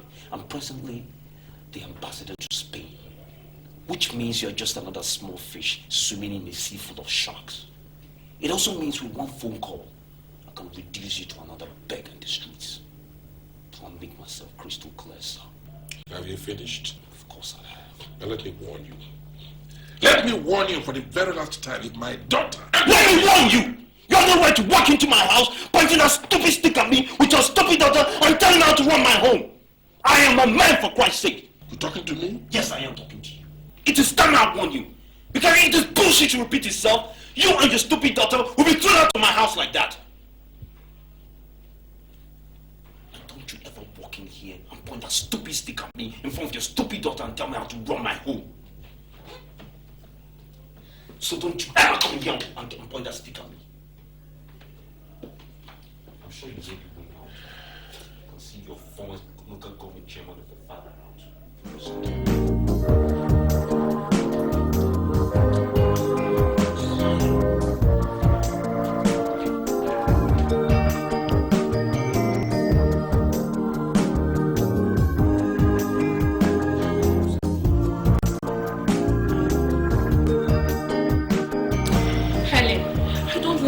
Took your father to Charles just like that. I just needed to remind him that I come from a prestigious family. I am not a stray dog on the street. Agreed. I do not approve of Charles hitting you at every given opportunity or his sending your wedding maids. But that doesn't mean you should go and bring your father to him. I think your mother is even a better option. My mother? For what now? So that she will come and kneel down and beg him and try to make peace? No. I don't have such time. Do you guys get to talk about issues? Talk about what? What's there to talk about? Anyway, I don't know about him. I talk to him when I want to. And if he listens, that's his problem. Yeah, I don't even care. Fine. Then both of you can sit down and sort out issues between yourselves. Instead of you to go and bring your father. And if need be, you apologize to him. Hey, hold it. Do what? Apologize to who? That man? For what? What did I do? What did I do? In fact, the worst part is that I don't even know how to say sorry. I don't know how to apologize. So, anyhow you want it, I will give it to him. Okay? Oh, no. Helen, I think there's something wrong somewhere. I don't know. I don't care. Is it by force to get married? It's not by force to be married now. I can go back to my father's house and enjoy myself. So I'm suffering myself.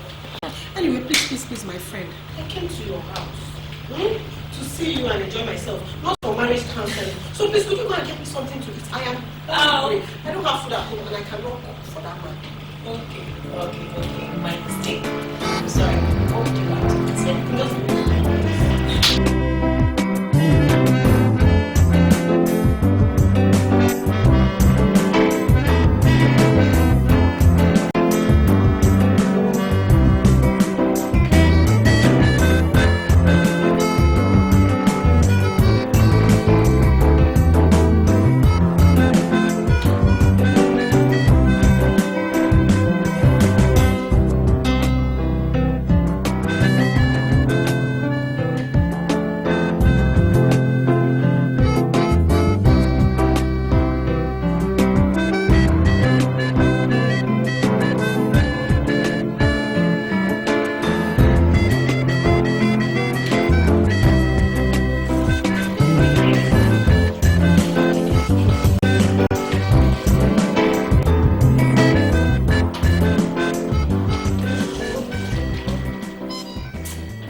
Until the first love, until the first smile, and if I have to do it all again, I wouldn't change a thing, 'cause this love is everlasting.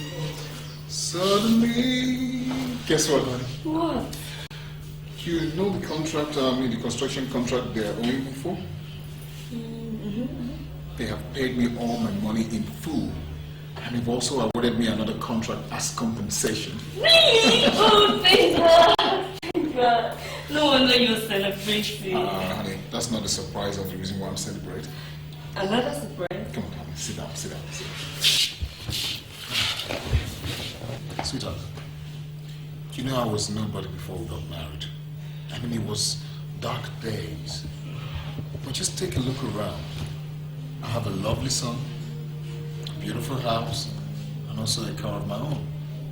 And most of all, I have my bundle of love and happiness. Honey, I want to confess to you that you brought me luck. You introduced me to the property business. I would have been nobody without you. And you are the man I've ever wanted to spend the rest of my life with.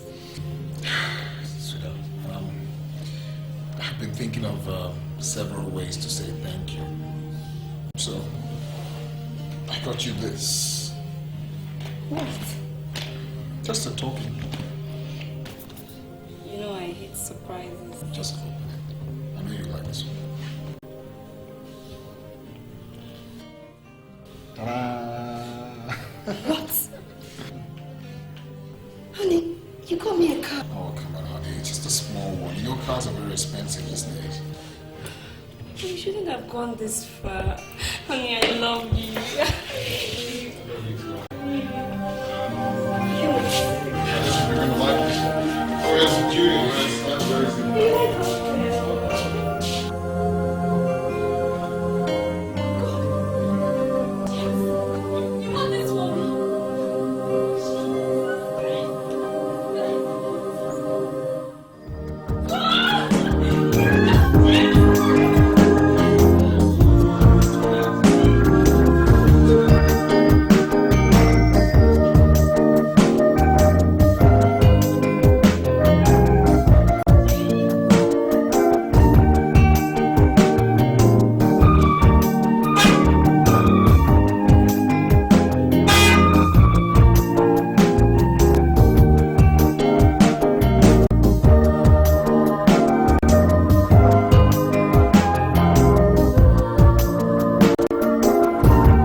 Having a Thanksgiving in church on Sunday, next Sunday.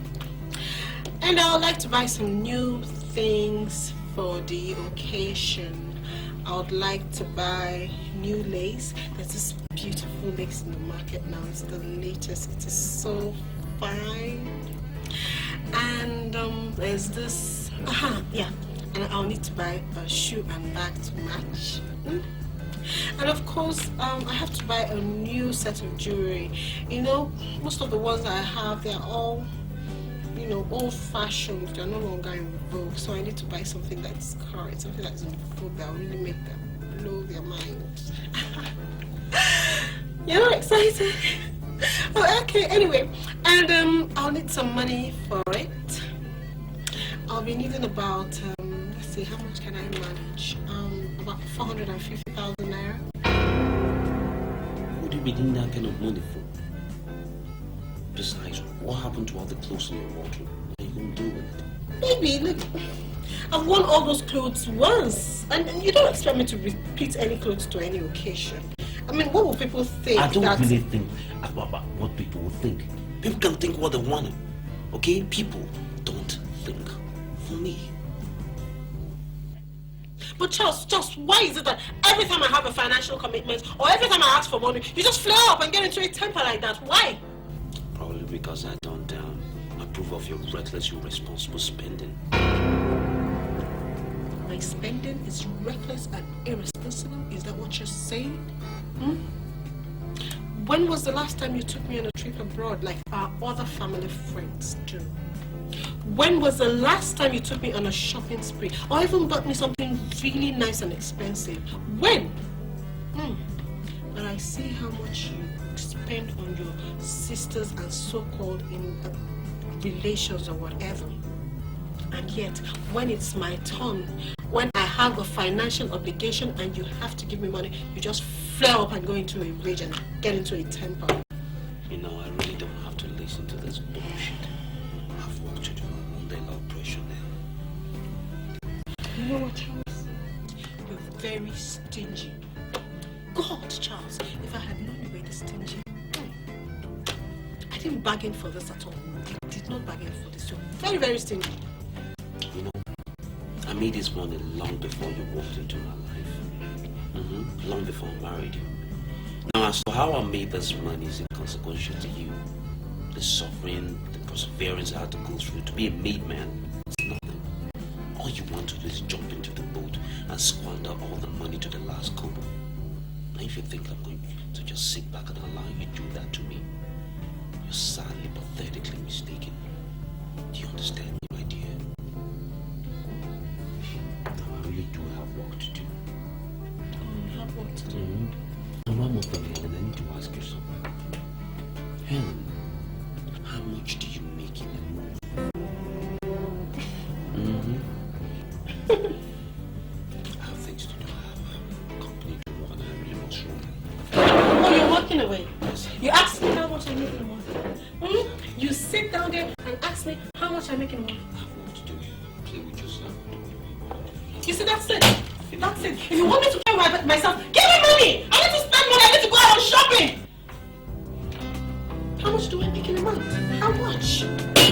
How much? I don't make money, right? But I have to spend this money. I have to spend it. I'm married to a rich man. So I have to spend this money.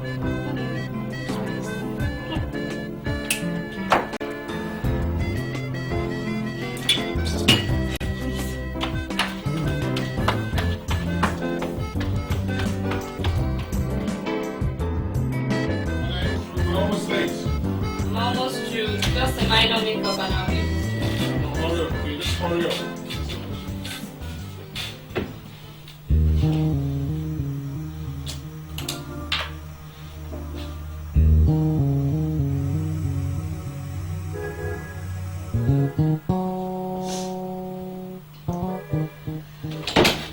Sandra, what is happening now? Why are you wasting time? Huh? What's the problem? What's going on? What's the problem?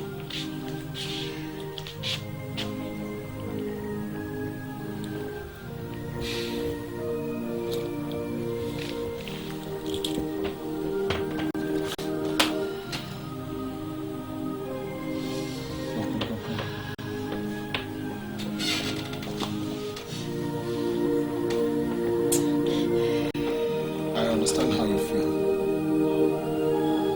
But I just want you to be strong.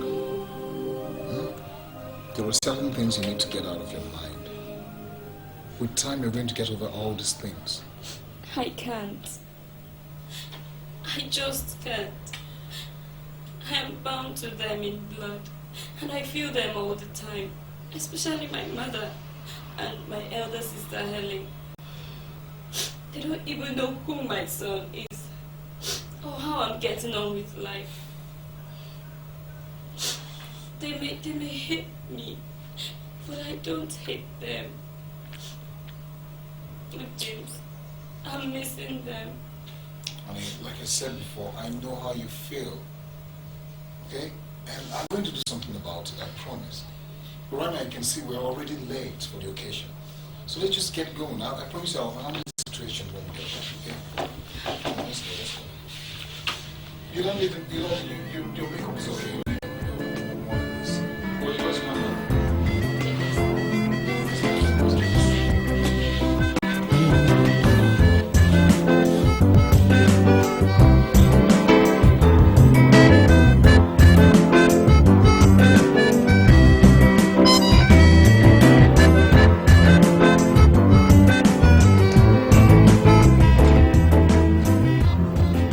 All you do is wake up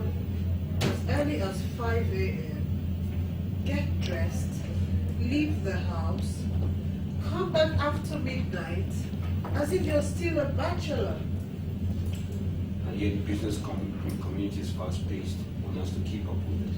It's not my fault. Well, you should have known that before you married me. Should go through myself tonight. I'm Helen. I'm 19. I just figured out a way you can fill your time out today. Well?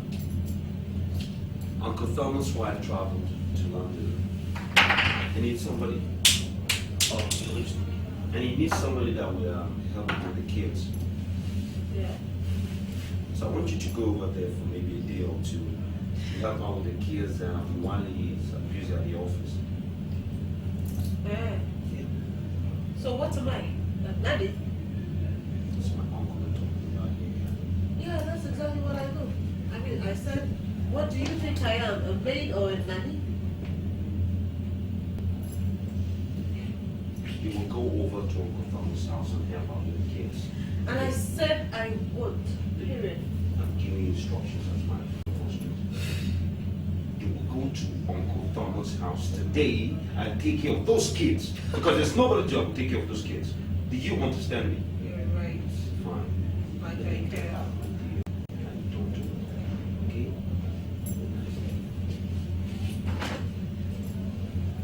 Just help you feel constructive time.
That girl gave you my house keys, fool? Where is she? I don't know. She entered one of the cars. She went on one of my cars. That one will resemble egg. C-L-O-K. She went on my baby. No be baby. Car. Oh, shut the hell up, man. Sorry.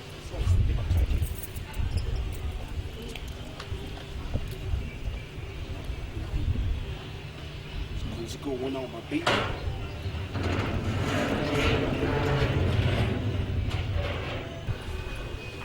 Who's that?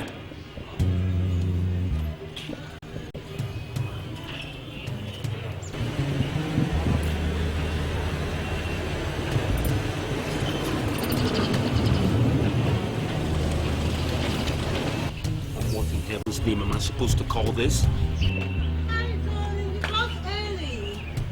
Where have you been? Well, I went to the salon to do my nails, and then I went to see some friends of mine. Helen, you went out with my most expensive car, my baby, so you can go hang out with your unconstructive friends and gossip? Helen? I don't understand, darling, but a car is a car. I mean, I don't see any need for restrictions on the cars I should or should not use in this house. Helen, I've told you countless times you have to have some kind of respect for my properties. Now, I spent good money buying these properties. So, what are you telling me that's America? This is a very expensive car. It's not for hanging out with your friends and whiling away time on idle gossip. I will not stand here and listen to this nonsense. Charles, how can you insult me because of a mere car? This is not America, Helen. I repeat, it's a very expensive car. It's my baby. And since you don't have enough responsibility to know what you're dealing with, this is the last time I want you near this car. What? Go get my keys. The keys are in the car. Helen, go get my keys. The keys are in the car. Helen, get back here. Are you walking out with me, Helen? Helen, you're walking out.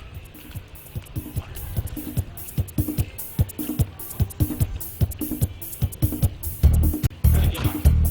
Helen, I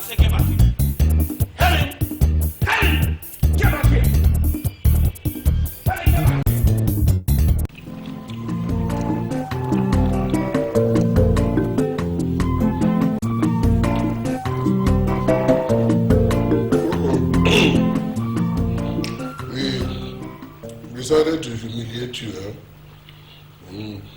Because of an ordinary vehicle. You does not even know the number of expensive cars you had used here before you condescended to marry him. He didn't blow the feather as an ambassador. Chief, enough of all this. Chief, this is getting too much. And we cannot continue accepting this rubbish from this boy. Who the hell does he think he is? We have to do something. It's that time we tell him his father won't be the first to have enjoyed life or tasted money in this country. Yes. And I'm ambassador for no man. You see, it's because of poverty that he prevented Helen from using his car. Yes, he sees that car as being made of gold.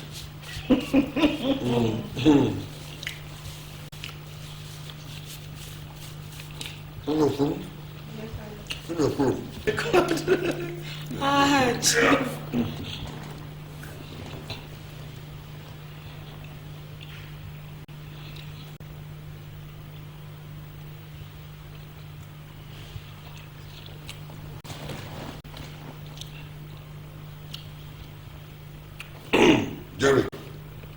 Jerry. Aha. How is it? Do you have in your showroom Mercedes-Benz, what did you call it? CLK. Mercedes-Benz CLK, latest model? So there's one left. How much is it? 5 million. If it's registered, you know, how much will it cost, registration and all? About 5.5 million. All right. I want you to register it in my daughter's name. And I'll be sending you a check. Yes, 6 million naira check. So you can use the 500,000 for your things. All right. It's okay. Thank you very much.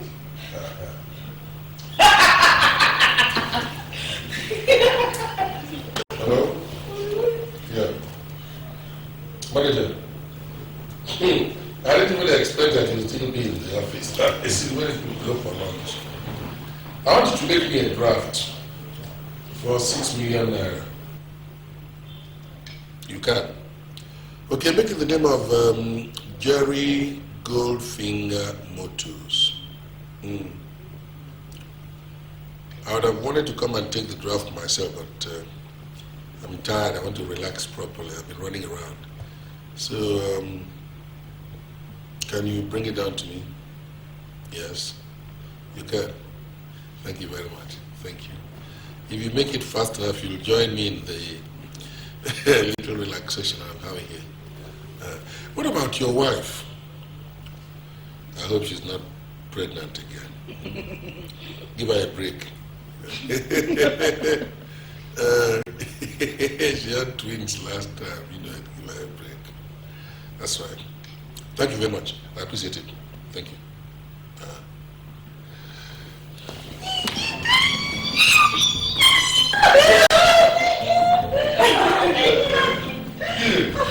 Remember your car is coming, so your car is coming. Thank you very much. Thank you.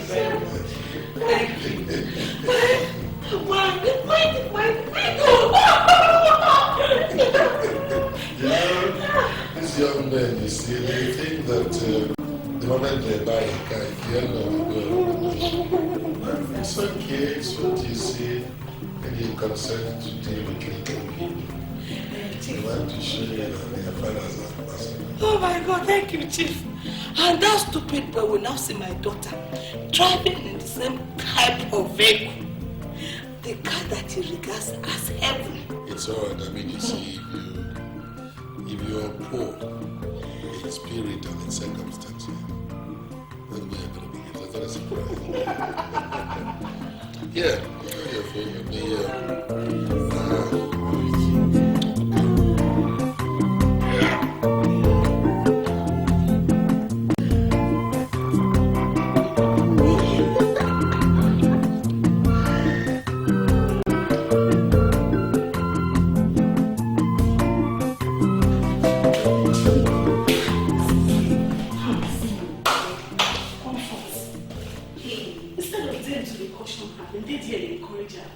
upon all the cars we that market. Now that what we call executive car. My head no say she will carry comments. That's why I like Auntie Sandra. If na Auntie Sandra, all this nonsense will happen. You see all this nonsense will happen, it no go ever happen. No go happen, I know. You don't see Auntie Sandra soon. Which auntie? Stanley now. I never see him. I go there last 3 weeks. You don't dey go. You don't dey go. Make madam catch. Straight sack. Might be that one. Comfort. Every little thing like this. I swear you will rush come here. She might cry. She know what happened.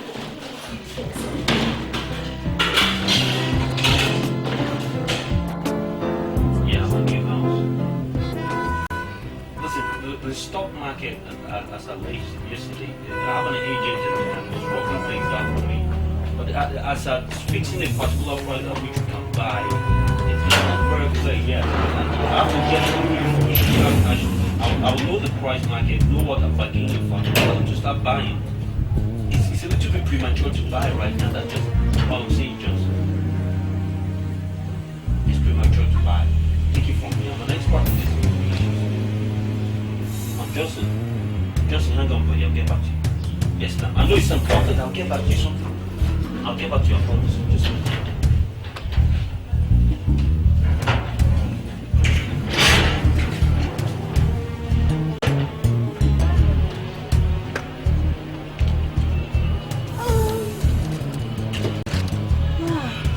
What is this supposed to mean?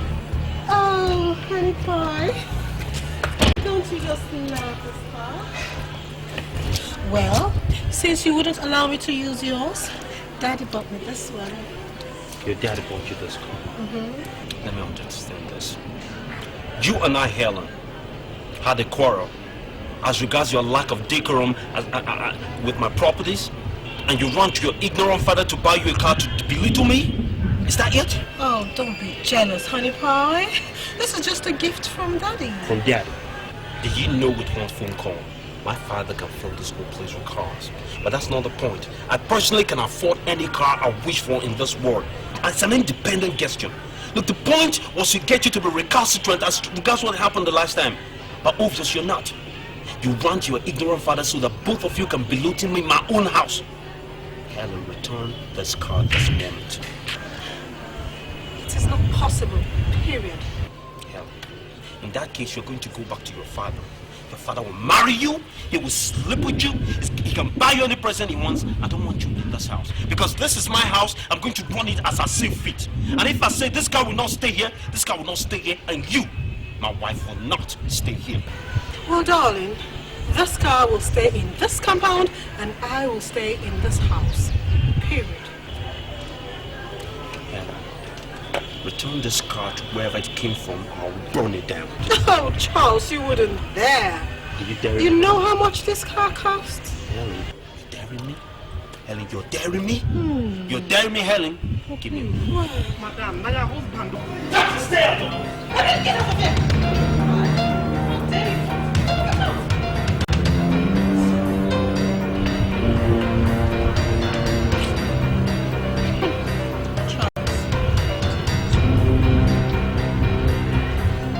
You with me? Hey! Okay! Okay! I'm going to point this out! I'm going to down for everyone! You're playing with me! You're playing with me!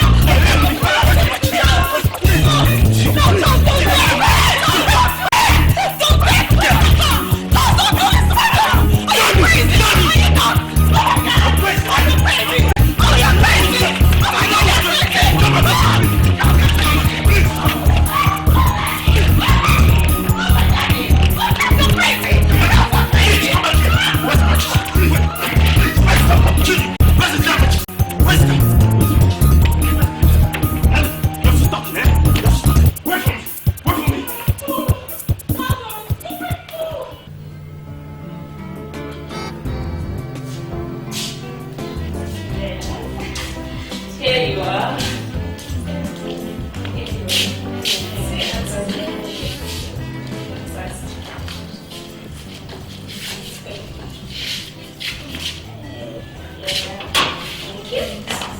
So help yourselves. Oh, wow. Auntie. So the sun is kind around. Please don't keep standing too much with cats. Yeah. I will see you here. But Auntie Sandra, which day we go carry Stanley come house now? Please make your mama and your papa see him. You're talking as if you don't know what's happening. If they want to see Stanley, let them come and see him.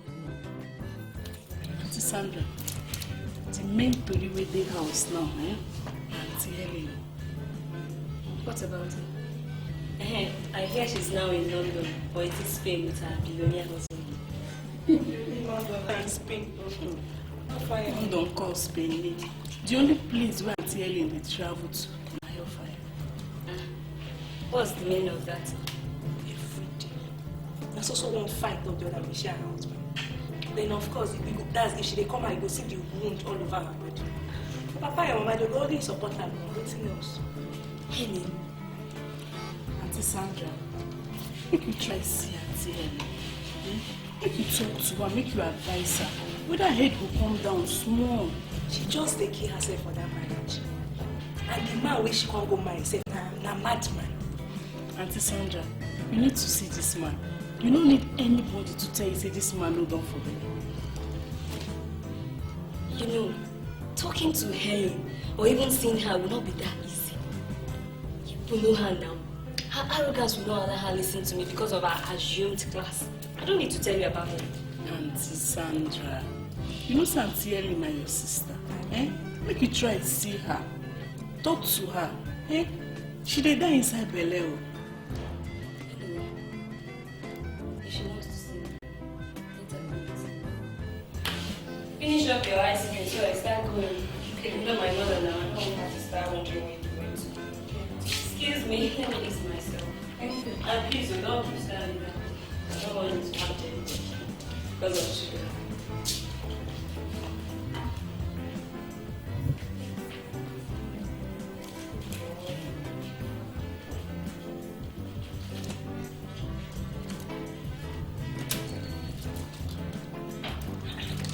What you come to say they do? Look at you.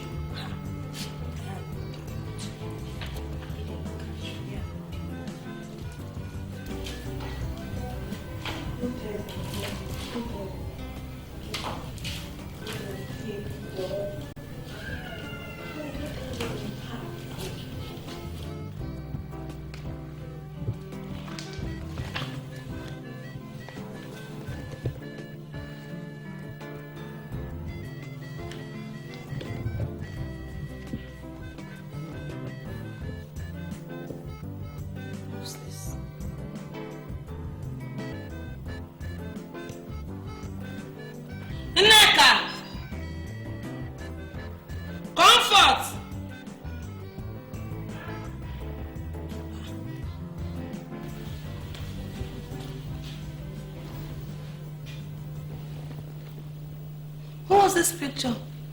And who's this boy? This boy resembles Auntie Sandra's son, Stanley. Which Sandra? No, Sandra. Sandra. How do you know? Madam, Auntie Sandra and her husband, they attend our church. And we see them last church service last week.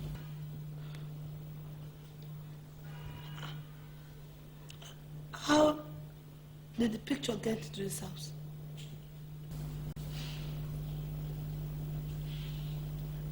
I don't know, madam. Maybe they send them to Auntie Helen. She can't forget I'm here.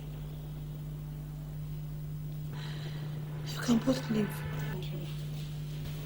Oh my God. Oh my God, what have I done? Jesus. Please, it's all clear to him like any other person. If he thinks he can take me for granted, let him go and ask others who have confronted me. It's all right. He thinks he has won. I'm going to show him. I will take back the car. But when I'm through with him, he will know what he did. Chief. Yes?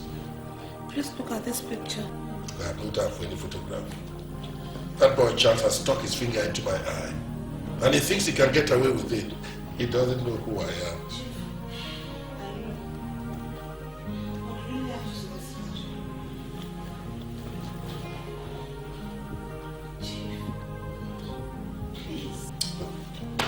Who is he? Your grandson.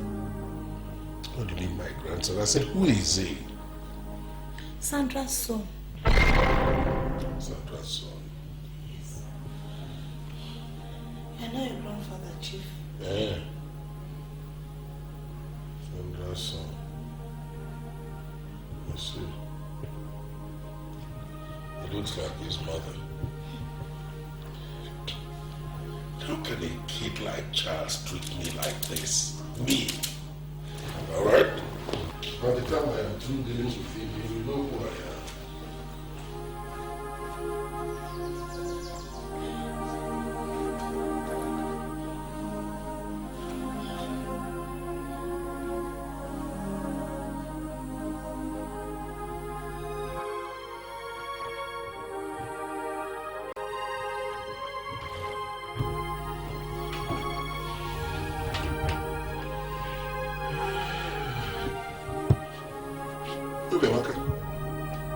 What is the problem?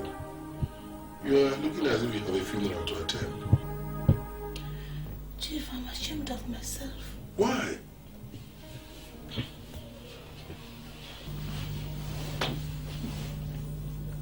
All of a sudden, I felt I've been blind all along. Oh, come on. Why are you saying this? Why?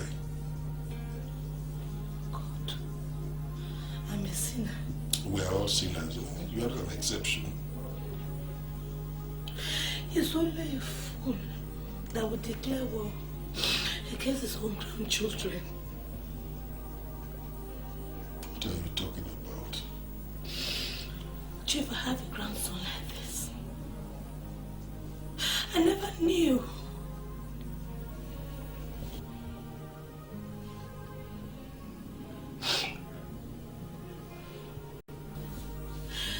They said his name is Stanley.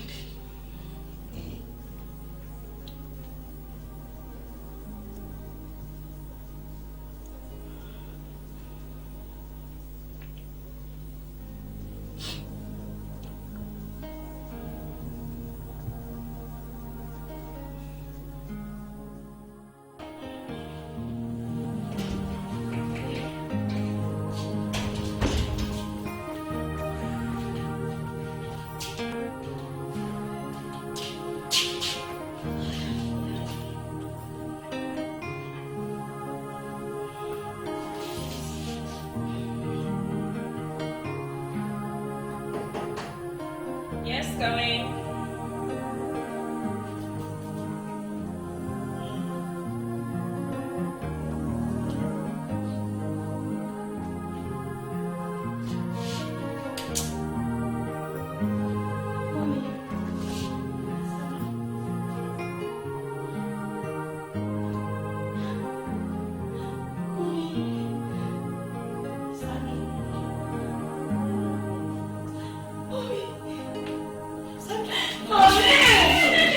Money is good, oh, but you can't buy love with money. At all. Money is good, oh,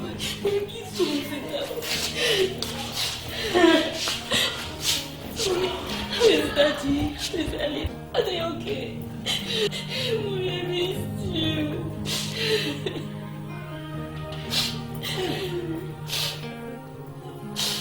Mommy.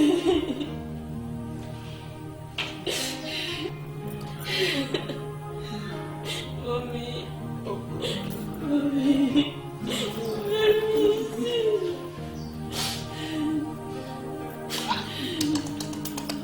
Sandra. Mommy. Sandra. Biko. Forgive me. Forgive me, Sandra.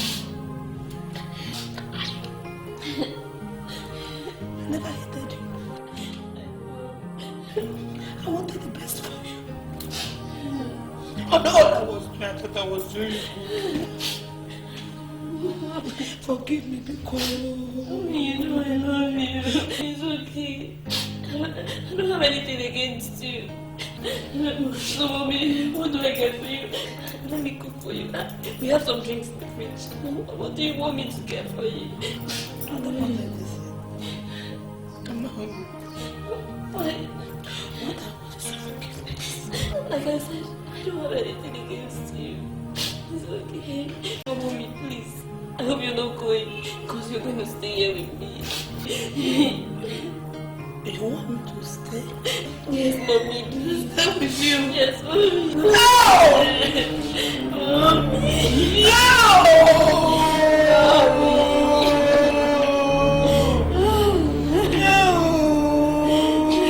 What is going on here? Hi, honey. Stanley, Good afternoon. this is Stanley. That's all. Go meet your mother. Danny, what's the problem? Today is the happiest day of my life. Stanley. You come now. Sit down on my lap and hold me tight. Hold me tight. I'm sorry.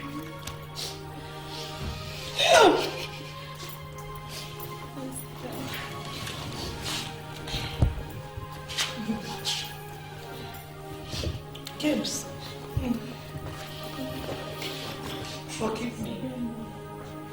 Miko, forgive me.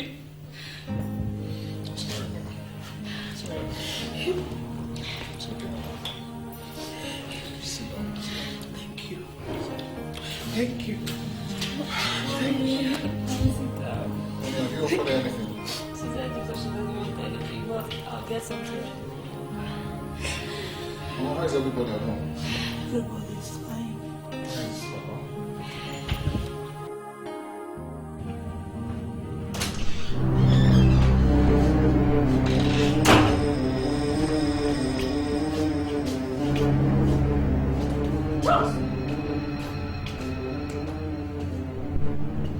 I want you to get your ass up from there. Go into the kitchen and fix me something to eat. I'm hungry. Charles, you must be very stupid. You come back home at this time of the night and you tell me to get up and go and prepare you something to eat. You must be joking. Helen, I'm telling you, get your lazy ass off that bed, go into the kitchen and fix me something to eat because I'm hungry. Charles, don't disturb me, okay? Just go back to where you're coming from and don't disturb me this night. Now, besides that, I went to see Uncle Thomas and he said you did not go to take care of those kids. Why? Because you and Uncle Thomas are very stupid. How am I Uncle stupid? Hell. Now what will make a man like me to descend to the lowest rank because I'm married to somebody like you? Because you know why? I am married to a fellow man. That's why. Yeah. Look at you. You can't satisfy me in bed. You can't satisfy me in the kitchen. You can't satisfy me even in the bathroom. You can't satisfy me anywhere, not emotionally, not physically. So for that reason, I am telling you, I'm divorcing you from this bed from now on. Besides, you can proceed and take your things and go to what? You can go to the guest room and stay. You'll be hearing from my lawyer tomorrow. I want a divorce. This marriage is null, void, and non-existent from today to eternity. Well, Charles, I am telling you now that you go to the sitting room and sleep until I think of what to do with you. You think of what to do with me? Yes. You think of what to do with me? Now move and then get your things and get out of here. And move and go and sleep in the sitting room until I think of what to do with you. You're holding my short front. Yes, I am. You're holding my short front. Yes, I am. You're not afraid. Because this is the way you've made up how to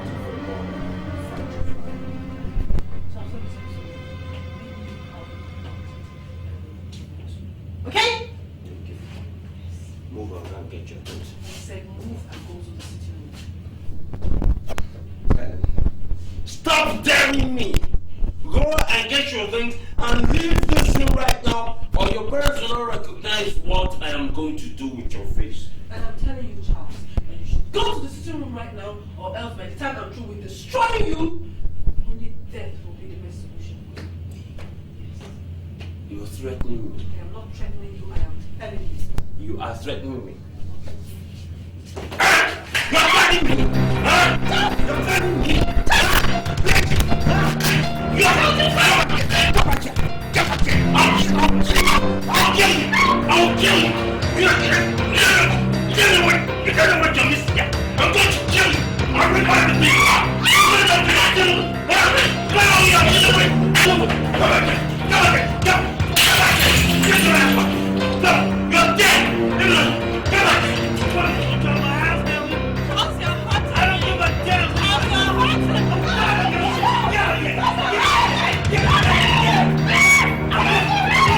don't give a damn!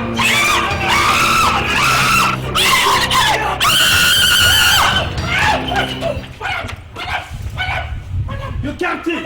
Captain! Okay, what's happening? I'm not gonna die, yo! Shut up! What do you know about dead people? Huh? What do you know? Okay, I'm not gonna die. What do you know? You should just pretend you know her.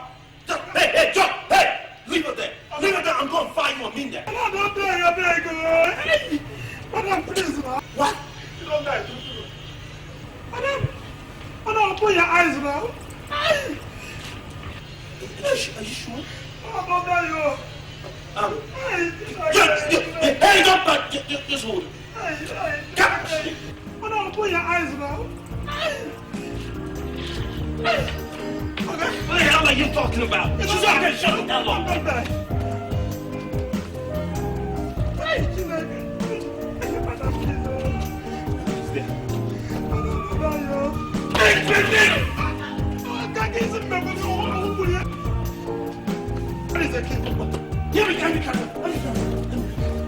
Oh shit, what the fuck have I done? God damn it! Okay. Hold it down. Hold down. Take it to the car.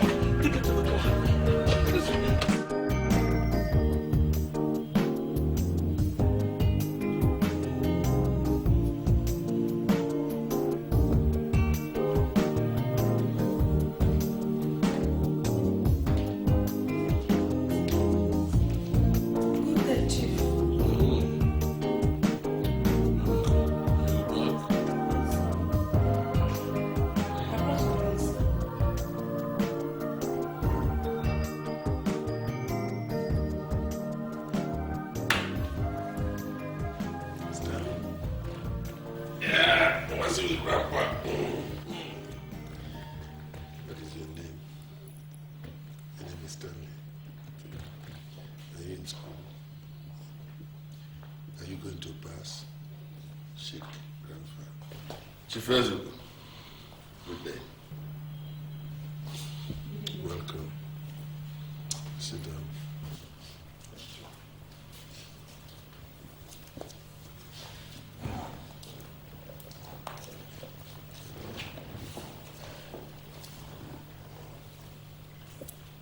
Chief, I know you are very angry. They are children, and they behave childishly.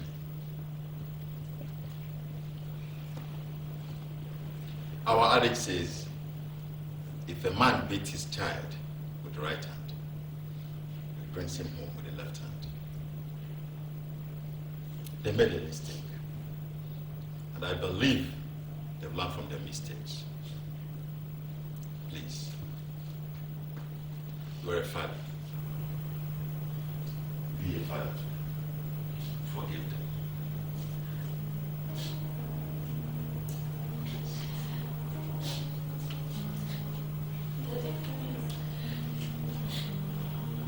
forgive me. I know I've done wrong. I'm sorry for all the stupid and crazy things I did. I did it for love. All I wanted was just to live a happy life with the man I love. Daddy, I know all that you did was because of the love you have for me. And I love you too, Daddy. And I cannot have any other father. Daddy, please. Please forgive me. Forgive us. We need your blessings, Daddy. We are truly sorry.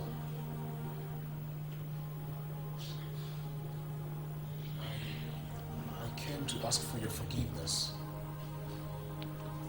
for taking your daughter away without your consent. I was obsessed with the love I have for your daughter. That's why I behaved the way I did. But Chief, I finally realized my mistake. That is why I brought my family members here to come and plead on our behalf. Please, Chief, I want you to find a space within your heart to forgive us. And I also want to plead with you, Chief, to give us your blessing. We are truly sorry, Chief. Chief, please, have mercy. You know all what this young ones do when it comes to love. And all different kinds of tricks we play on our parents when we're younger in order to be together.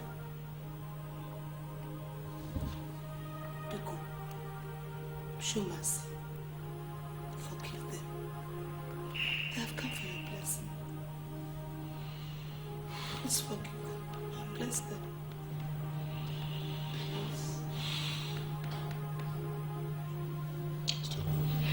Thank you, Daddy. Thank you very much.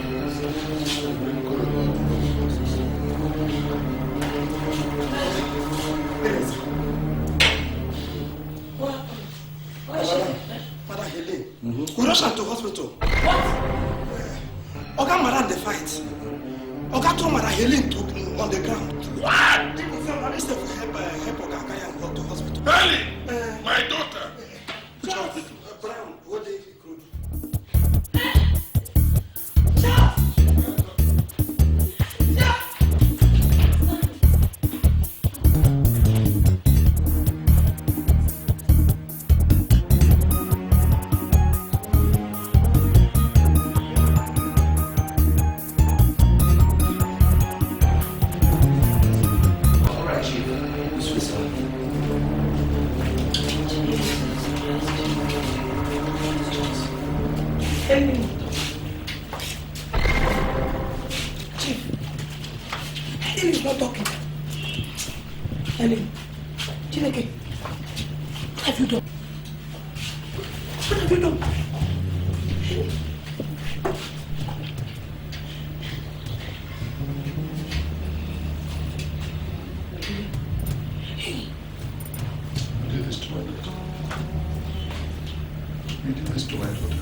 Calm down, please. This is a hospital. Look at your speech! Madam, calm. This is a hospital. Calm down for what? This is a hospital. Charles, why?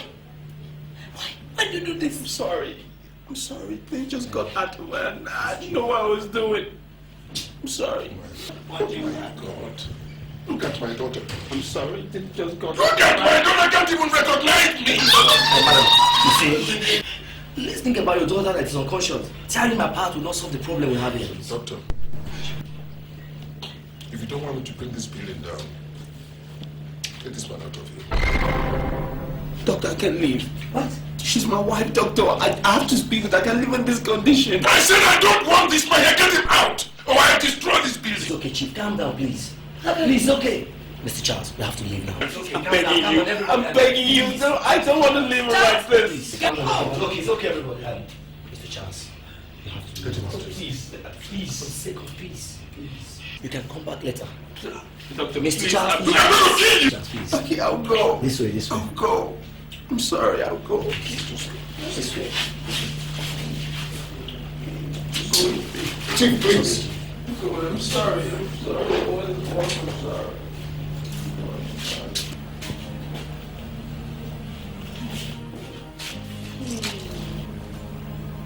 Doctor. Yeah, Chief. What is her situation like? She's not talking about it. Chief, you can see she's under heavy sedation, please. Let's see my office. Is she good? She's all right. She's all right, Chief. She's all right. Let's wait outside, please. Please. I can't leave my doctor. Doctor, when can she open her eyes? Let's see outside, please. Madam, please. This way.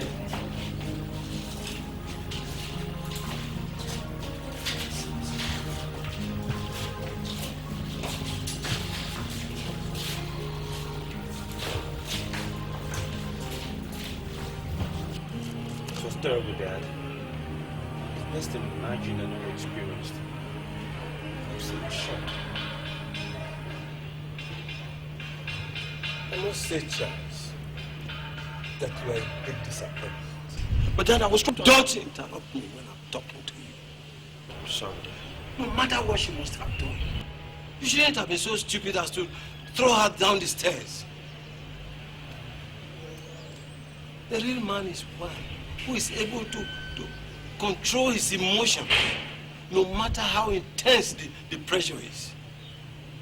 You don't show your superiority as a man by beating up your wife. Supposing she died, you'll be singing a different tone now. For what it's worth, I'm sorry, Dad. I'm truly sorry. With this kind of mess, don't you think the nation will be questioning my credibility as a father? People will be thinking that I didn't bring you up properly. I've always advised you to use your heart and your brain. I've always heeded your advice, Dad. Dad, I want my wife back. I want Helen back. What do I do now? Well, Helen's parents are currently very mad at me. I barely escaped a very ugly incident back at the hospital. I would have reacted exactly the same way. Look, Dad, I just want you to follow me there to straighten nerves out.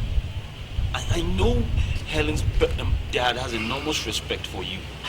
It will help calm him down.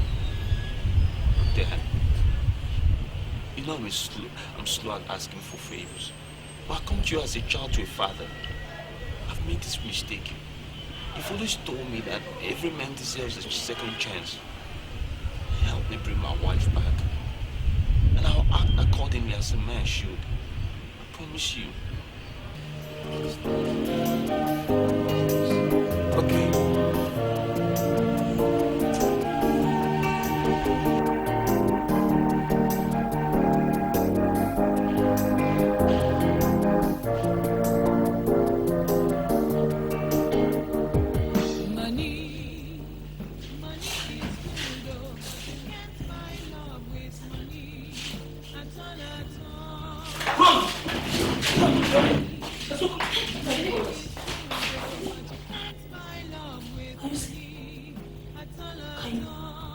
Can you open your eyes? Look, I'm your mother. Your mother. Yes. Helen.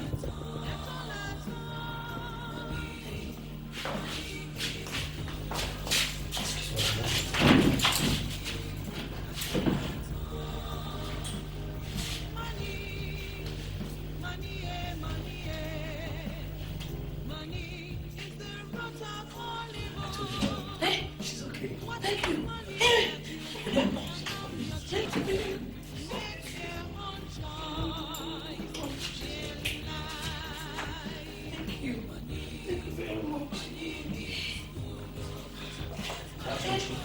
Hey! She made it as open up. Thank you. Where did she look at her eyes? Now, just now, Chief. Just now. Chief, your daughter is a very lucky girl. I confirmed from the X-ray taken today that the bone shifted in her left arm had been corrected. And apart from that, she did not break any other bone or sustain severe injury. Doctor, when can she come? Soon. Very soon, Chief. Thank you very much.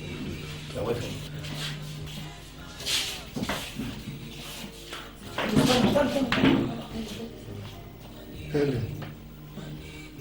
Helen, you're all right.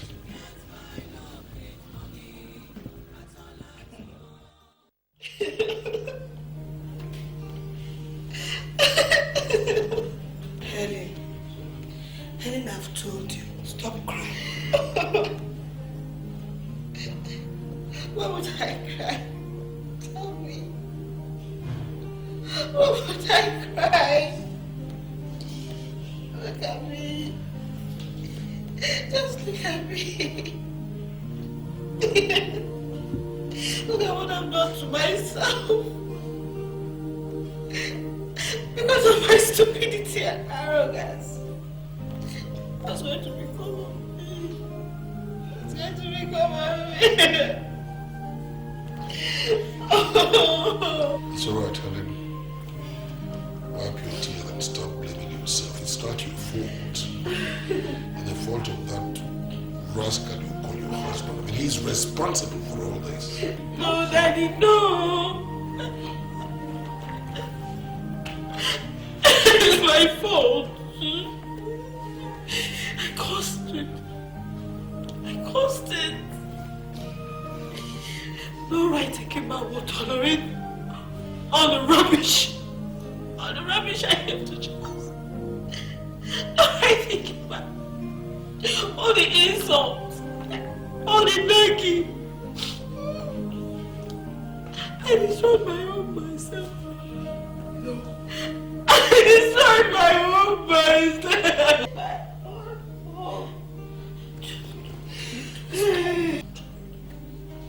Look at James. Look at Sandra. Look at him. That is what marriage should be like. Filled with true love and understanding.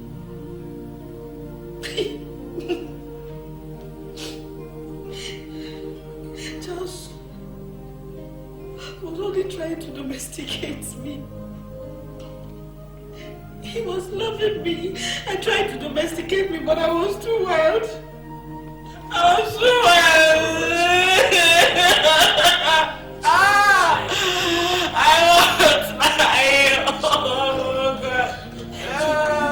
It's not the end of the world. Sandra, hey, oh my sister, Sandra, please, forgive me for everything I did.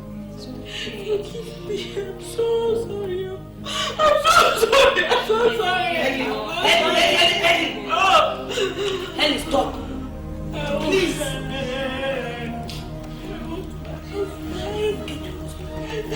I want to have my mom, mommy. Someone wants to see you. I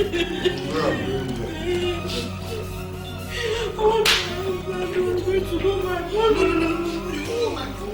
go my mom. You won't go my door. Good evening, Chief.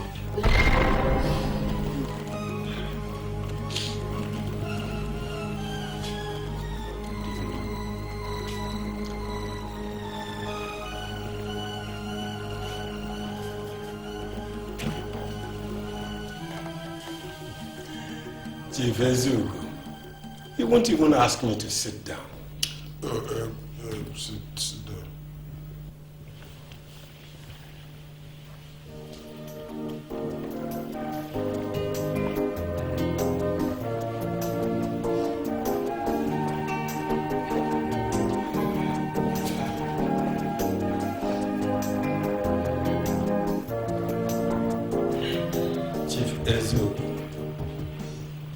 I'm sure you know why we are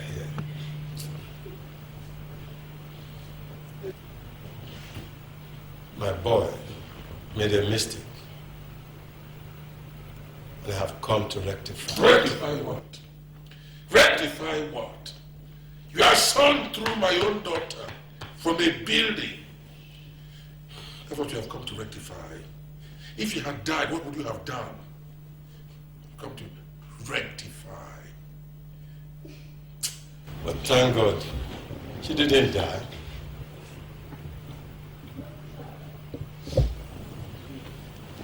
Ezeogo, we are respectable men in this country. We don't have to shout, don't have to raise our voice. I want us to resolve this issue amicably.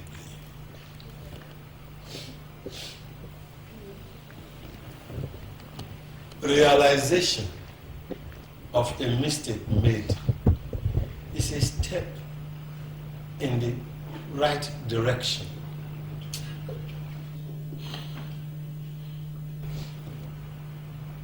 My boy has made a mistake, and I'm glad he has realized it.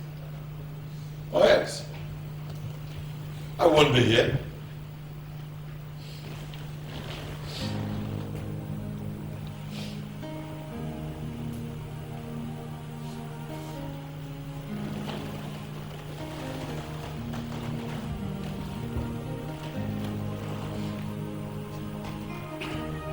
Chief, I'm sorry. I was not man enough to shoulder the responsibilities of my own, the precious. Yet I'm man enough to say I'm truly sorry for what I did from the bottom of my heart. God knows that day. I've offended you as a father. I'm sorry.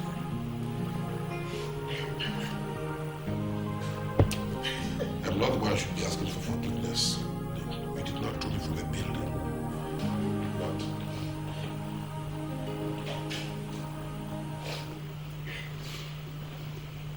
baby, I'm sorry.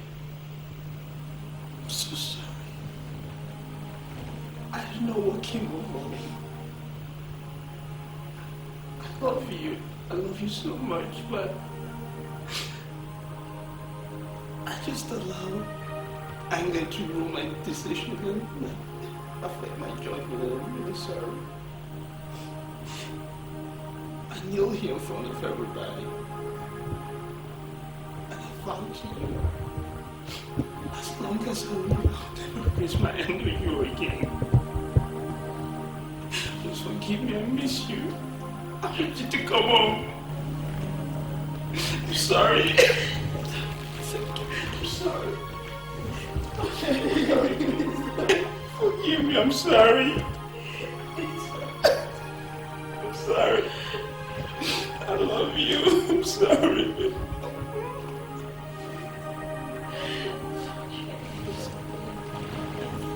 I'm sorry. it's all right.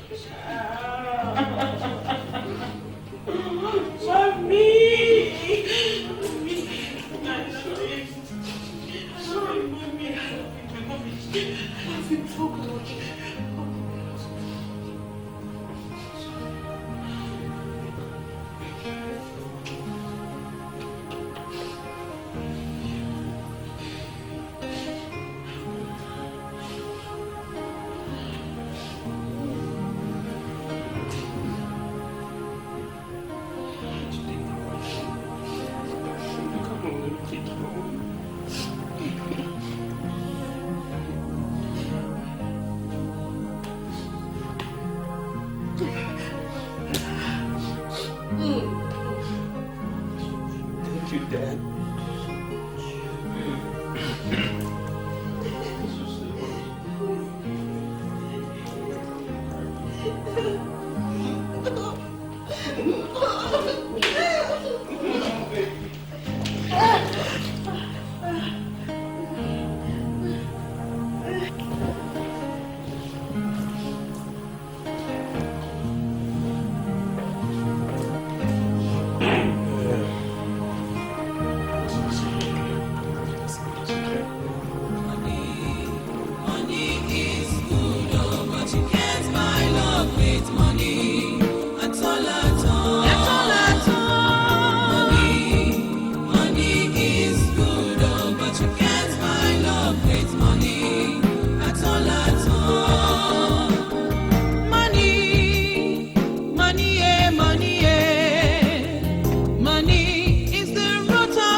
Don't make money your honey. Don't make money your God.